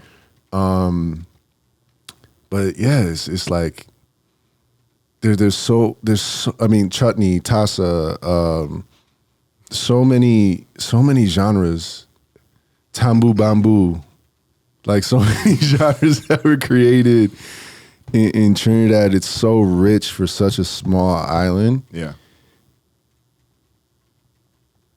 And I'm very proud of it. Yeah. But Jamaica, Yeah. I look to as like, like y'all are the only other motherfuckers that like we're great and we have so much to be proud of, you know, and ultimately like I feel like we're unified as Caribbean folk, but I have to give credit where credit's due is what I'm saying. So like, how do you feel about that? Like just like that, like it being the source of such an influential. It's like that's where you go to find gold, like dance hall, roots reggae, you know, rockers, and like in dance hall being an era for like an evolution, Right. That has always found a way to come back and stay relevant and influence the world and influence American music. And also take influence from America too. There's definitely that conversation too of like early Bob Marley being influenced by like the Beatles era of just like twist and shout. Yeah, speak on that. I could do two things. I can give you an emotional response, and I can give you an academic response. I'm here for both. Which one do you want first? Emotional.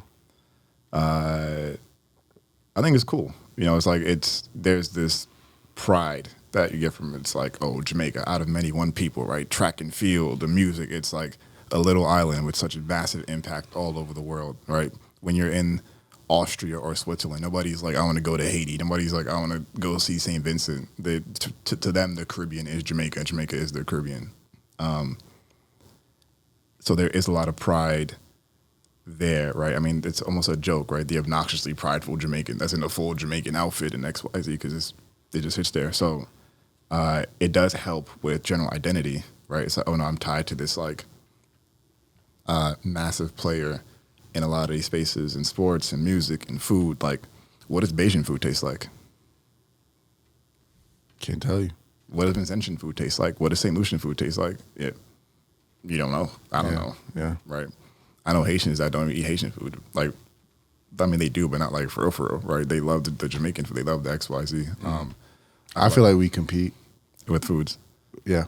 I feel like Trinidad also has, you know, they like did that big one. You know, yeah, I got your roti and your doubles, and then cool, fine. Our curry's the shit. There was an Instagram post I got to send you about that too, about why our curry's better. Because of the Indians. Yeah. Yeah. Yeah. So even that, right, is more the academic response to it all. Because like, if you look at Jamaica, because, you know, going back to like why things exist, right? If you look at Jamaica and you think about how Jamaica became Jamaica, right?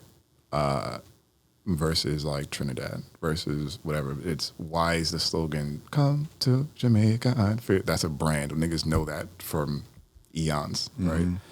And it goes back. It goes back to business. You know, at the end of the day, where prior to companies and stuff, this is like back when we still had factories in the States, and they moved out the States. We started like ship them all over the place before China like blew up as this like super cheap place to manufacture.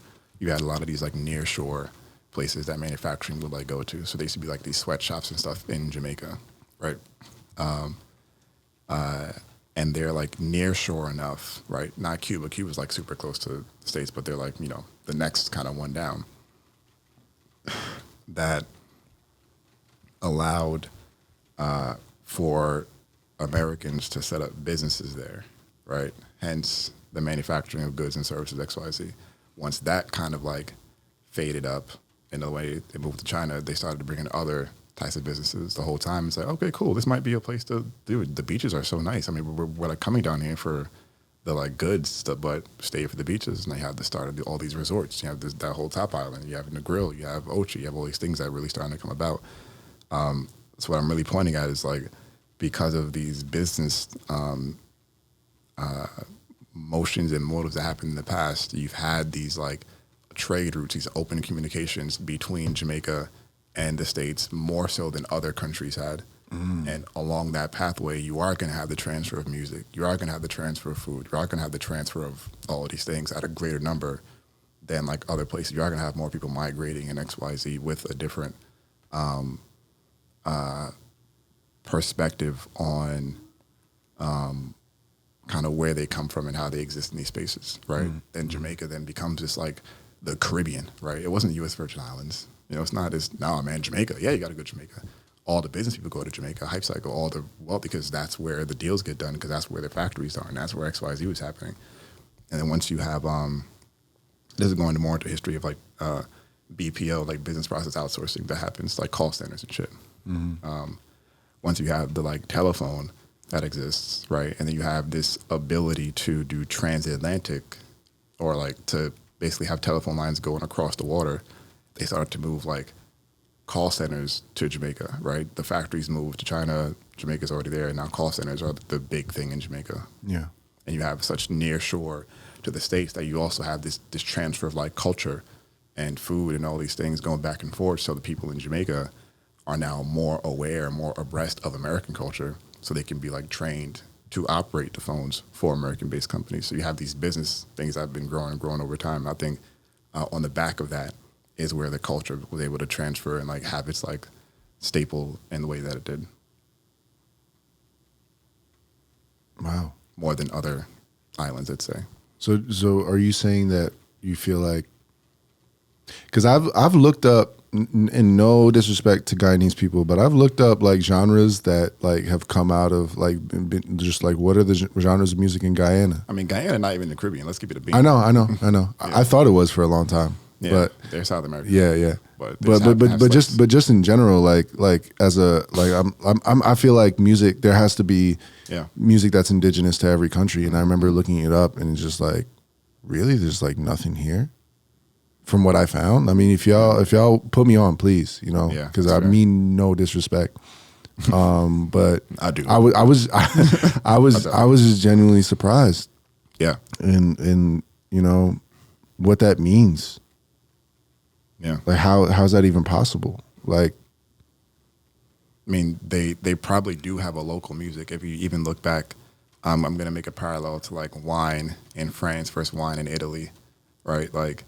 But all the Trinidadian local musics are documented. The music that didn't make it here, like I said, like Extempo, like you can look up a Wikipedia page where like it gives you everything, right?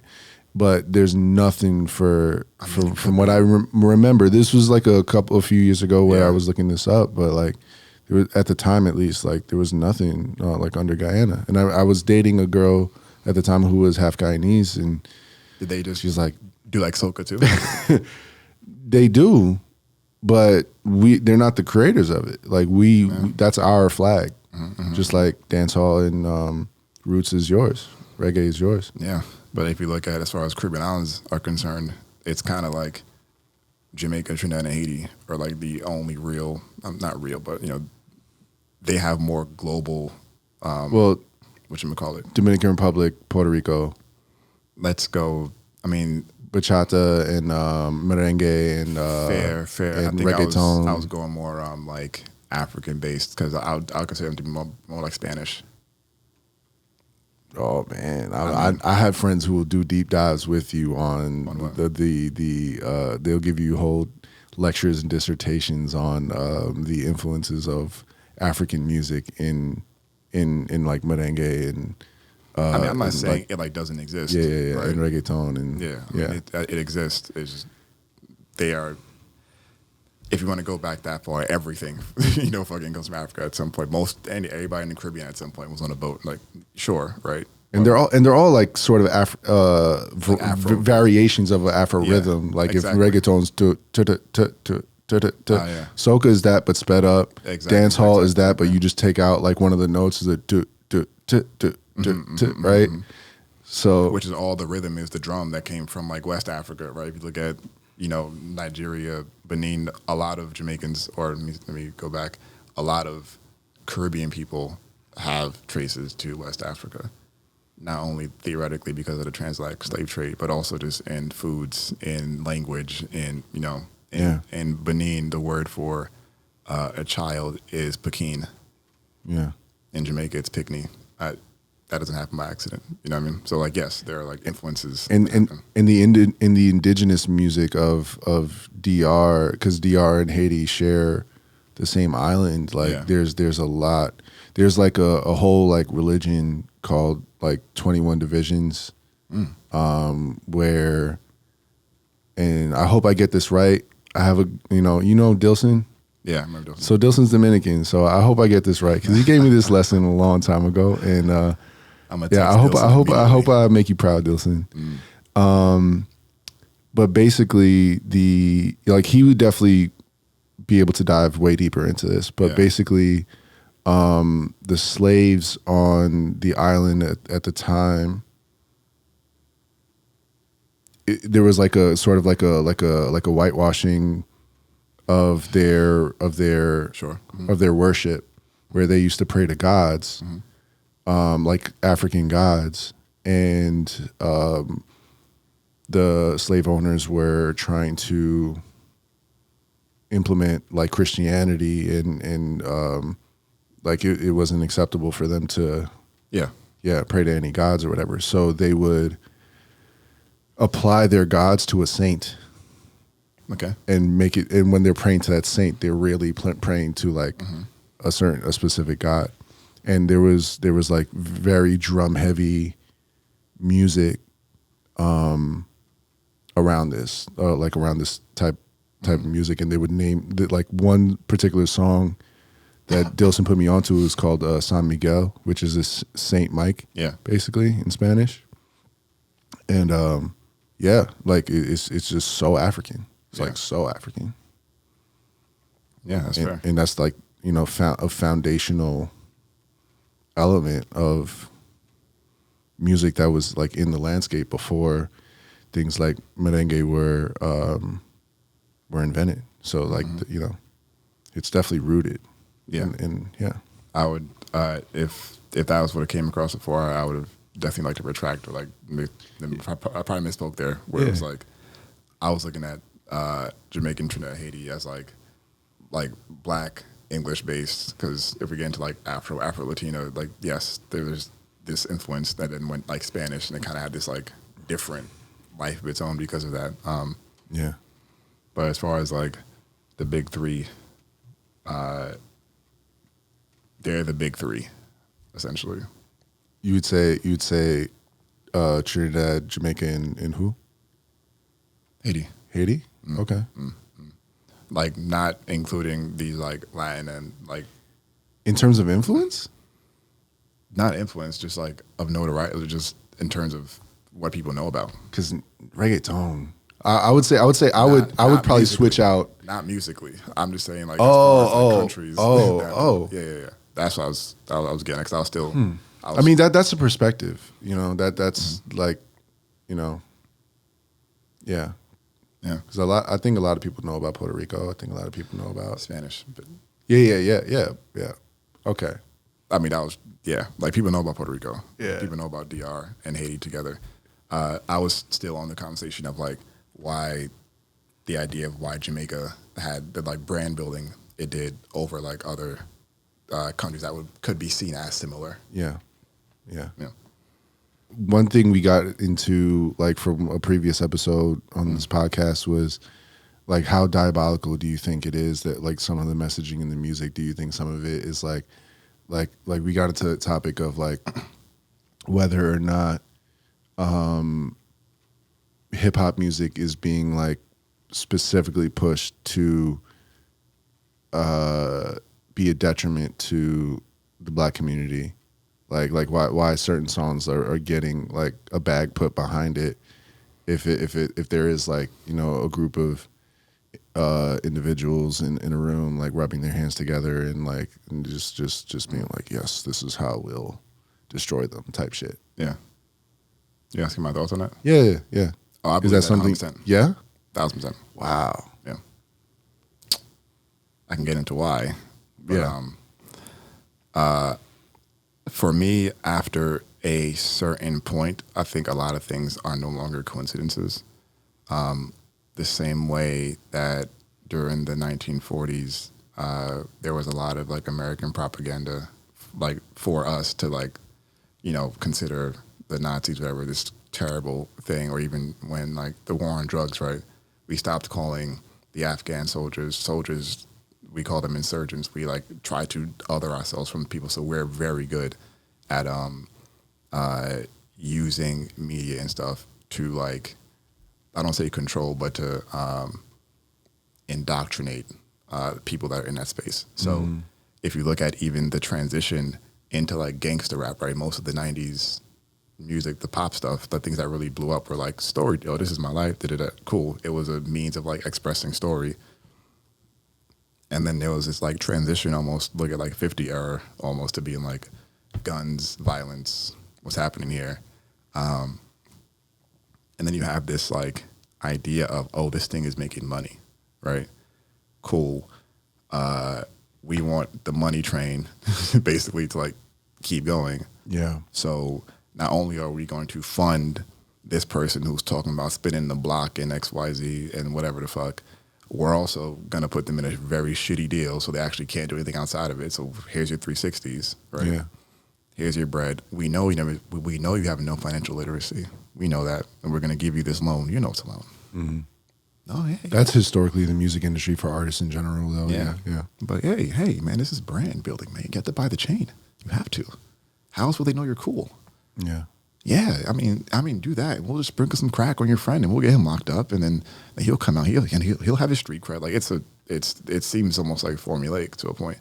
Now, I'm not saying that to like discredit the like talent or the artistry that does come out of these areas, because some people are actually really fucking good, right? And they deserve like everything that they get from it. And a lot of them are just telling their stories in certain ways in XYZ, and that's cool. That's great. But we also can't deny the fact that in order for certain things to hit certain marks, there needs to be capital behind it, right? Not everything can be grassroots blow up. You can be the best nigga in the world. If you don't have the money or the distribution, you're not leaving Brooklyn. So for me, when it comes to ways that you continue to keep a community of people in a certain capacity, you have to affect education, right? You have to affect access to food. You have to affect what the people feel and see for themselves, right? You have to affect the idea of opportunity, right? We all know it's either you play ball, you fucking rap, or you dance. At least nowadays, kids got like being an influencer, kind of. But for us, it was like you ball, you rap, or you do something, whatever the case. And those are the only outlooks you see. You even think about the sports that we end up playing, right? Golf is a prohibitively expensive sport, right? Snowboarding, expensive. So what can we do in these inner cities? How can we spend the least amount? Cool. Just here's a ball and a fucking circle. Go figure that out. Mm-hmm. So I think there are a lot of these things in place. Call it structural racism, call it however you're gonna word it. And I think the music, in some ways, is also a part of it. It's like having a song that's out, but it's not going to be popular. And we know music enough to know that if you have enough dollars behind something, you can almost get anything to pop, right? Because it's really just about consistency and like frequency of hearing it, that it sticks and whatever. It's in these clubs, you hear it a lot, you think you like it because you hear it a bunch and whatever. Yeah. So if we know that this track is blowing up in this way, right? Even if we also see the content of it, we see X, Y, Z, right? We're not doing the same thing with Miley Cyrus. She had her little stint into hip hop and was doing all this super wild, egregious things as her way to break out. And then she went back to good Christian Miley Cyrus, left it all this, Yeah. So it's already a place that has been historically demonized. It's like being at Google, you'll never hear DMX on it. You'll never hear any of this shit over the little loudspeakers because it's a culture that's been historically demonized, like in the country. So it's like, okay, if you guys don't want it around you, why are you funding it to be around here? Because the images, the money, the structure. XYZ. Well, I have like I think the main issue I have with that is it's not like it's directly only being listened to. Like white America is also very much consuming this and like Exactly. at the same time. So it's like Exactly. you're also going to have those casualties as well of little white kids who are growing up. So in terms of it being like racially targeted, and I'm not saying like it's totally racially what? Destructive to our communities. Yeah. Because it gets to be like put on as a costume to the suburban white kids. Yeah. Right. You know, right. most of these dudes don't have like. But to some of them, it's not a costume. To some of them, to a lot of white kids, it's like, no, I really identify with that. You know. No. You don't think so? I think it could be wishful.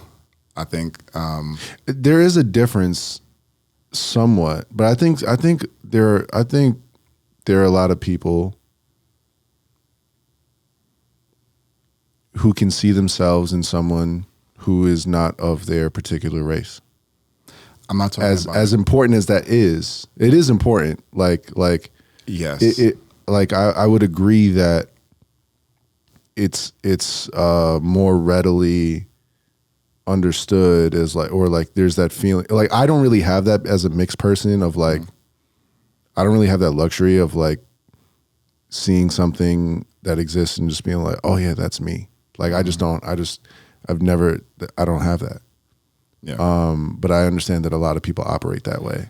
So, I mean, I can hear that too. What I was getting at wasn't primarily tied to the race of it. It was more tied to like the socioeconomic, like kind of tie of it too, right? Where in inner cities, this is something that exists and it can be prolific here, right? But to us, that's just this nigga Tony at the bot that really can rap, right? Yeah. If he's making money on concerts, you're not seeing niggas at the concerts, right? Yeah. You're seeing the suburban kids, Yeah. the ones that want that have that feeling. Yeah, this is it's and nigga, I grew up in a Poconos fake, right? There are points where I'm like, this is okay for me to listen to just because I'm black, but I actually also don't identify with this shit. But I can put on Get Rich or Die Trying, and I can want to feel like, yeah, I'm about to smoke. Like, you know, you can have those feelings, because you can apply the story of the struggle to whatever struggle you feel like you're going on with in your life too. So I think there's some mix there. Yeah. But it's like these people get to take it off, right? And I'm not saying white, black, in this kind of economic difference. Yeah. These folks don't get, that's just daily. This is them telling stories to themselves, but it's funded by these people who are like, yeah, y'all keep doing that. Yeah. Who killed Lil Who? Yeah. Oh man, that track gonna be crazy. That's somebody that died. That's a family that is down, like, you know what I'm saying? And drill is its own monster. Like drill is really specific to a certain demographic. Like, even like it's literal messages. It's like messaging, like straight up, just like we did this to your man's, now do something. Right. You know? Right. And if you take it out of concept, yeah, cool. That's how you feel going to work, right? You would trust, and I say this like not to knock any of the people I know, because I love like all these folks, but just to be aware, I'm like, you're a trust fund kid. You have no idea what this life is like. You don't even you watch shit on movies and listen to it in music. But when we're going places and you're playing music, you're getting like the same hype up because that's what you want in that moment. I'm not saying that it's a bad thing, but I'm like, when you don't want that and you're at the little country club joint or we're in like Austria, you're not listening to this shit, right? You get to take it off and do something different. So, but you're funding it. So it's like you have to then, you know, the thing has to exist in order to be. Do you feel like it's a, and this is also something we got into, I just think it's interesting. Like, do you think it's a lack of integrity from a standpoint of like, whatever makes money, we don't give a fuck? Or do you think it's the new version of like, let's distribute like crack cocaine into these neighborhoods to like. That's interesting. Yeah. That's very interesting. My knee jerk is the first. Yeah. If I'm thinking through the crack cocaine bit, I would call it something different. I would say that the crack thing would be like, oh, we can't be as overt as crack, but we'll pull funding from school programs, you know, or we'll have like, we'll like violate the sanctity of like people policing themselves and have like out of state or out of town police like in areas that they're already like, or like redlining. with like houses, you mean? Yeah. I mean, the like housing is something different here. No, but I'm just saying like it's not overt. It's something you have right. to look for. Right, exactly. It's like, oh, like it moved from like here's this to like, oh no, we'll just make this structure. We'll make it more difficult. Make it systemic. Yeah, exactly. We'll hide it. Yeah. In the stuff. Tie that to like, yeah, it makes money, right? I was in this discussion with this girl the other day, and we were walking through Nomad in Manhattan, and there was this like homeless person. I was on the train, and then she was outside and whatever. And she was like, "Oh my God, I just can't stand seeing that. Like, it just, you know, hurts my heart so much." And like all that kind of stuff, right? And I'm like, "Oh yeah, it's crazy. I don't give a fuck."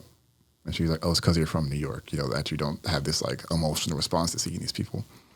And I'm like, "No, it's because I'm a real person here. Like, for you seeing it is giving you this emotional response, so you actively avoid seeing it because you don't have that emotional response. I feel like it's like out of sight, out of mind. You just want to ignore the fact that this thing exists in real life versus me. In this case, I can see it and I can be empathetic, and I can also know that there's nothing that I want to do personally to change that person's like story and narrative. I'm okay with me being like, yeah, great, but I'm not going to get involved there. I think there's a difference with how, let's say, those two people interact when you then take this into this idea of like schools and like redlining XYZ. It was like, yeah, I can see this and know that this is happening versus like out of sight, out of mind with somebody that doesn't want to be a part of it. Mm-hmm. So even the casualties, it's just gonna affect the black community in a different way. The casualties will affect the black community in a different way. Yeah. Things move from being crack to being more systemic. So it sounds like you're leaning now towards. No, I mean, it's like that can exist. Yeah. I'm also still in the camp of like this idea of morality or integrity. I'd call it more morality. That's where I was going with that. The reason why I said what I said just now was like, after we had that discussion, I was like, well, think about your iPhone, right? You bought it. To you, it's lit. This is a product from Apple. When I think about my iPhone, right, I know that there are like children in like China who are like putting the fucking screen together and doing all the whole supply chain of it. I don't ignore that, right?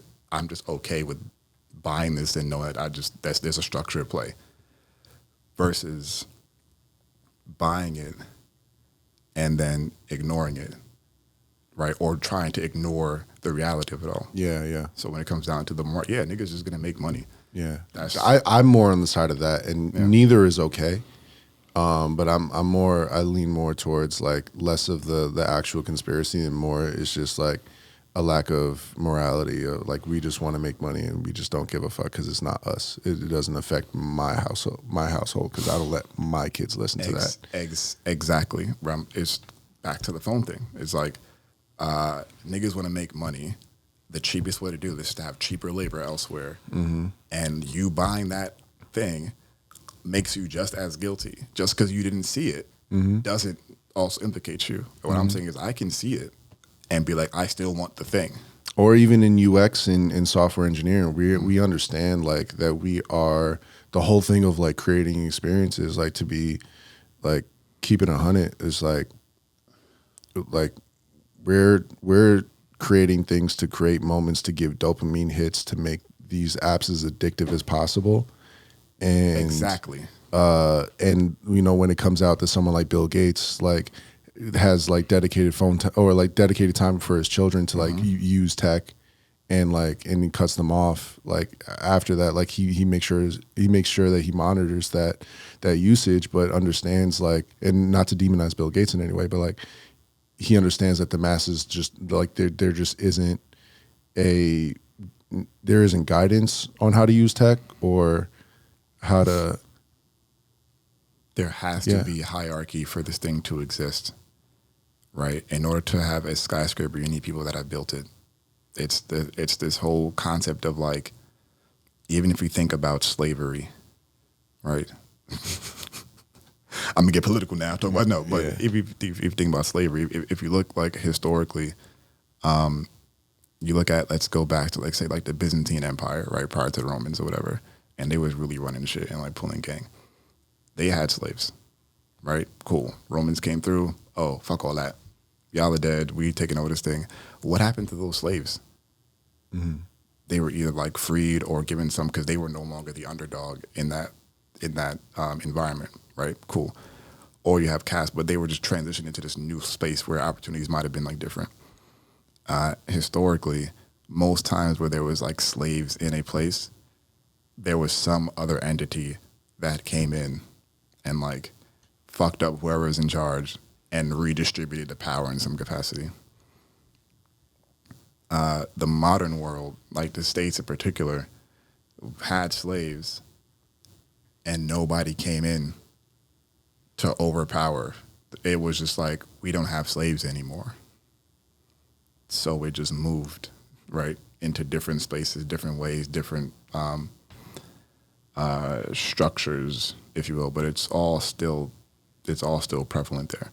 So when we go back to this idea of like morality or like money, Bill Gates and the kids, I'm like, there's always existed this like bottom tier of people that were expendable that needs to prop up these other folks. Yes, the people at Facebook knew that the magic number was 7. As soon as you got 7 friends on Facebook, you were like hooked, and then they made the thing red, and then the chime is a certain way, and it dings a certain, like all these things are psychologically analyzed after a certain point. Yes, they have a good up, but the attention is what we're paying for because we no longer pay for products, right? So you pay with your attention, so we have to get all the attention. And it's like, well, you don't want to pay for the Facebook, so you will give it your attention, right?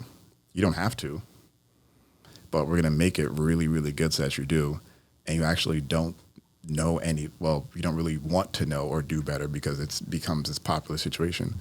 When I was at YouTube, same story. Like, some of the parents of the people that were like VPs and directors don't let their kids on YouTube. So I was like, oh, we have a whole company called YouTube Kids.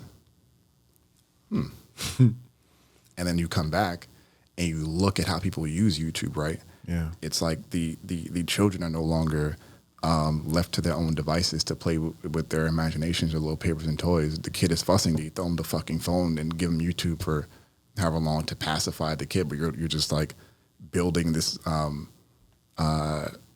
almost psychological dopamine thing from their like super young. You're already reprogramming them from their super, and these folks aren't doing that.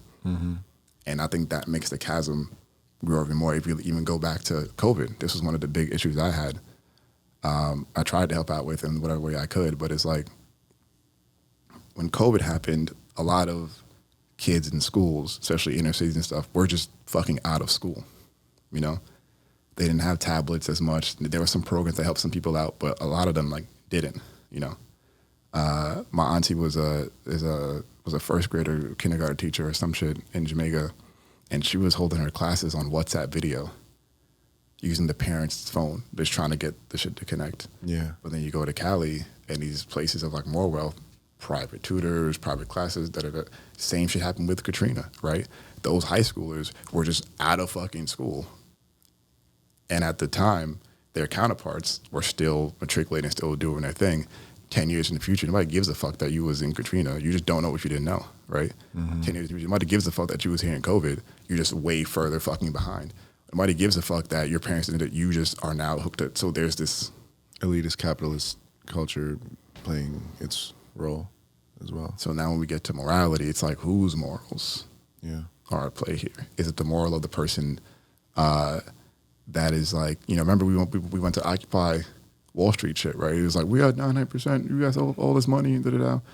But it's like, well, yeah, because as far as we're concerned, you're like a number. You know, you don't even have the same thing. The same way that they can see us here as numbers, the same way that we look at the folks that are manufacturing all your fucking goods from Temu and Shein and Amazon as numbers. They don't exist to you. So it's this very interesting relative concept when you get into like morality and all of these different things. I have one more topic. Shoot. I just want to be mindful though. Like, fair. You're right. Okay. Yeah. I think my next thing is in like 30 minutes or so. Okay. I just want to talk about the future of tech and where shit is going, because shit is getting scary out here. I just saw the Sora. Yeah, the video. Right? You know, and it's so exciting, but like we are getting into like I don't think people are mindful or prepared for like how fast things are gonna really change, and I see it coming. It's like you see a 50-foot wave in the distance. It's like people at the shore. It's in the distance. It's like whatever. It'll die out by the time. I'm gonna be extremely honest too. So yeah, please go ahead. Yeah, and it's like, you know, the play. This is like really the first era where we are really going to manipulate and play with reality on a level like we've never seen before. We're not going to know what's real, and the way that Congress typically moves is super fucking slow. People are so slow at making group decisions. I don't see how it's all going to be regulated in a time that doesn't make that isn't like destructive.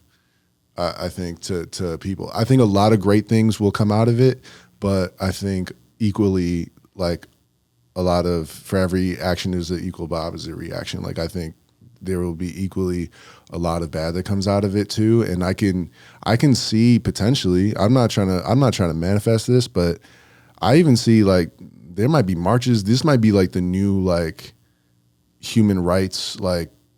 Nigga, get in and get out, bro.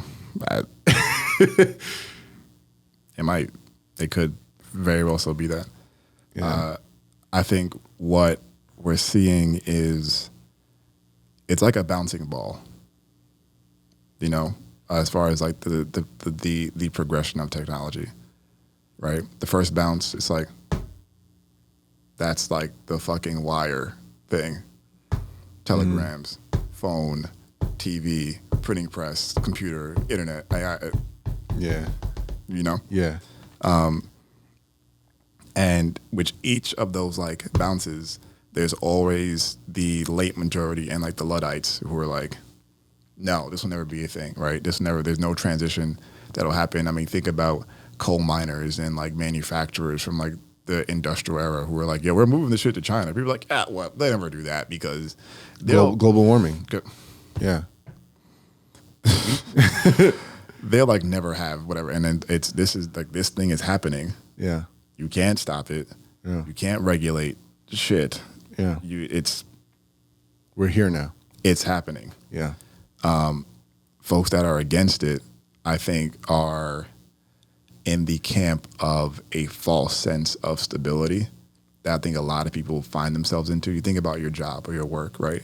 You think it's a stable thing because it has shown to be consistent in some capacity. They just laid off half of tech a couple of years ago. That was super stable, quote unquote. There's this concept of like, when you're born, you're basically just like kicked off of this like precipice and you're just like free falling, right? Mm-hmm. And as time goes on, to make ourselves like feel better, we like cling to things that are falling with us, right? It could be this massive rock. You cling to the rock and you feel like you're stable, which people might call that their job. They might call that religion. But you're still falling through this thing without any real sense of self. And in this case with like tech, it's the same kind of, this is happening. You're against the idea of the change because it's going to cause a completely different reality than you know, but you cannot stop it. It's Pandora. It's happening. So, does AI take over the world and we all become subservient and die? Maybe. Does it become like Wall-E? Will we all become fat fucks that can't do anything because AI does everything? Maybe. I think it more goes the way of like Black Mirror, where it's like our infrastructure will be the same. We will just get these like different notes and ways to interact with it as like time goes on. You're still gonna have social economic like gaps. So like people have iPhone 15 and some niggas still have a $200 Android phone. I think those things will like still exist. I do believe that the way that we thought AI was going to impact us, and also it's AI is I know it's the most popular term now, but it's kind of a misnomer because it's just numbers, right? Like GPT is an amazing system. It's probabilistic, though. If you wanted to, it'll take you a very fucking long time, but you can calculate the math behind every response. It's not inherently sent, but then that begs the question: is what is sentience, right? But different conversation. So with these things that are happening, people can be against them, right? People can think that there's some security in their role. Oh, well, my role is too people facing, or it'll never hit us over here. So yeah, that's the tech guys. It's that. Okay, right? You can have that thought, but what you're really saying is that you don't want anything in how you're existing to change. But in that capacity, you're like leaving yourself open to hurt the most when it does change. So are you hopeful at all, or are you sort of like pessimistic about the future of technology? I mean, you know me as a person, I'm like neither, right? Yeah. Like I don't feel anxious about anything. Yeah. I don't feel excited either. It's like the different sides of the same coin. This idea of the future. That there will be a lot of good and there will be a lot of bad. It'll exist how it exists. We can, go day by day and see how we can make it work, because we can fan out for every potential, right? Yeah. It can be really, really good here, and then 2 years it can go bad. Or it can really bad, it can go good. Yeah. It's, how it works out. I think it's a good thing to think about the fact that these are now just new types of computers that are now even more accessible. Yeah. Right? So it's like the same way that we have bad actors today, we'll have those same bad actors in the future, just with different tooling. But the bad actors, or like the bad people with bad ideas for tech, but with the accessibility and the power to do like the ease of doing powerful things is just going to increase. Like I think I was, on the last episode, I was talking about the future of audio plugins, how I think it's going to be so easy to make an audio plugin. Everyone will have one. It'll be like Skittles, and it's a credit to engineers and designers like coming together and just making things so easily and so easy and like user friendly, like for everybody. There's a lot that's going on in the back end, but we're gonna be wielding power with no training. A lot of people, just like how to, like once you put something like Sora into the world, I mean, and they're talking about how they're trying to like engage with like video creators and try to figure out like what are the best practices, what are the best ways we can do this. But once the tech is out, and Pandora's out of the box. There's GPT, there's Llama, these models. There's also uncensored versions that are super racist and you can train them to be whatever you want to train, because the actual math that powers these ML and AI models isn't complicated. It's just the idea of being able to compute all the different weights. That's where the money comes. That's why it's so expensive. That's why it's so prohibitive, because it just costs a lot of money to do the calculations. But the calculations aren't inherently like difficult. Yeah. So you could do a lot of damage if you have the capital and like. But it's like equal opposite, right? Because a lot of damage can happen and a lot of good can happen. It's almost like it's the introduction of gunpowder. Again, if you think about it, there's a lot of damage that can happen, but you can also do some good with it to fight off the damage. But gunpowder is less of a threat than like the atom bomb. gunpowder is less of a threat because the atom bomb. Because I'm just saying, like, as things get more powerful, Yeah. like gunpowder or the atom bomb is to gunpowder like what AI is to, like, I don't know what the greatest analogy would be, but like, let's say just computing in general, like the invention of the computer. So like, as things are like there could be greater consequences potentially for, I just don't know what's going to come. I mean, a lot of this is not, you would have more of a rational scope because you actually know how to build and like how things actually are work and are made. I design little cute interfaces and do research and shit. I mean, but same, it's different, very right? different. Because like you can know the intricacy. I can know exactly how an engine works. I'm not fucking driving Formula One or drifting everywhere. Yeah. But I'm also not taking the car and doing a bank heist. So it's like once the tool gets introduced, yes, it can operate anyway. But the car used to do bank heists. We have cars to catch the niggas. It's.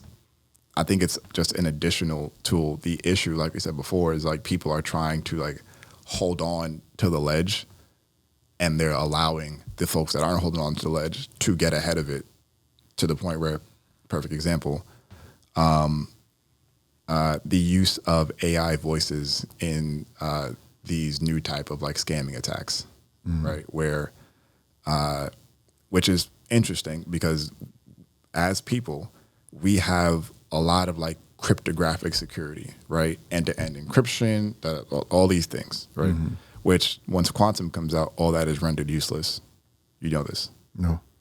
A lot of our cryptography is literally based off of a law of like large numbers and large primes. The idea is that in order to compute the thing that would allow you to decrypt it, it'll take you 100 million years because it's just this super complex situation. Therefore, we can assume it's secure because nobody can do that. You get quantum machines, that's like a snap. So there are companies, there are governments that are secretly working on the next wave of like quantum cryptography and shit like that, right? Just on GP, because why wouldn't you? So the concentration of wealth is actually a positive here, where they can afford to like invest in protection in ways that like they can be ahead of the mark, so to speak. Yeah, I mean, as long as there's like, if they're acting as good actors in some capacity, which they're going to act in their own self-interest, but if that self-interest is having to be beneficial to other people, then it's cool. The way about getting ahead I'm talking about is with these like AI scams where like, yes, we have these cryptographic safe things, right? And encryption that are the biggest attack surface when it comes to hacking isn't computers. You know this, right? It's people. It's way easier to socially hack somebody than it is to hack into their, it's way easier for me to get you to give me your password than it is for me to like actually hack into your thing. Yeah. You know? Yeah. So when you have this introduction of this ability to have AI produce voices now, right? That's not going the route of hacking your machine. That's going the route of hacking you as a person, right? I have this AI voice that calls you and sounds just like your dad. Yo, Serge, I'm in a bind. Here's my account. I need you to transfer me X type, You think it's this. You do the thing. Turns out it wasn't that at all. But just hacker used the voice, right? There are ways against that, in a sense, where it's like, well, now we as people with this new threat potential have to have ways that we communicate. Hey, look, if anybody ever calls you, right, let's discuss a secret phrase between us before we do any activity. It's like, it's this dissemination of information. It's really fucked up because we already have such entrenched pathways, let's say, right? You produce the AI image about something crazy, whatever, you put on social media, immediately disseminated everywhere. People are already not even paying the fucking attention to what's happening. People are already not checking for real facts and X, Y. So you have this like culmination of all of these different bits, which really just stems down to like people being more intentional about the information they're consuming. But you're not going to do that because people don't do that. And I think it's good to be real enough to be like, a lot of people are going to get fucked, right? Yeah. It just in the whole grand scheme of things. The same way when the Industrial Revolution happened, a lot of people got fucked. The same way when each thing happened, a lot of people just lose. Yeah. You can try hard not to lose, but you have to be able to like change and move and adapt as time goes on. Yeah. In my opinion. So it's lit. Yeah. So wrapping up is just gang. Use it. Learn about it. Watch a YouTube video on your way to work. Just understand what's going on. So don't think, oh, well, it's tech. I'm not in technology. It's clip for that. It's clip for that. Yeah, because the new builders, the new architects of our world aren't digital. They're doing it digitally, and they're just talking to the thing. Yeah. Like I was on a panel last year about the same stuff. It's like how to use like AI in like business and XYZ. And I'm like, you just practice. Start small. It's free. It doesn't even cost you money. Just go to ChatGPT or whatever, or Claude, or Bard, or wherever the fuck you want to go, and just like see what it's like. Try to accomplish something, but you have to get out of what you deem as your stable routine in an environment that is moving and shifting as fast as it is. Right? In the past, that was okay because those technology things. There was a lot of time between. It's like bounce. Congress, people figured out the bounce. Yeah. Congress, and it's just been like, and you have to be able to move and shift with it. End of the day. Right. Or don't. Cool, more money for me. Right. Yeah, vibes. Well, thanks for being here, man. Yeah. It's been a great convo, and yeah, you're welcome back anytime. Most def. Tune in next time when we start to dissect it. Just some. Remember I mentioned slavery? Type shit. Nah, man, this is super dope. Can't wait to see what happens. Yeah, it's all love. Right. All right. You really didn't know that story about the trains? Nah. Shit.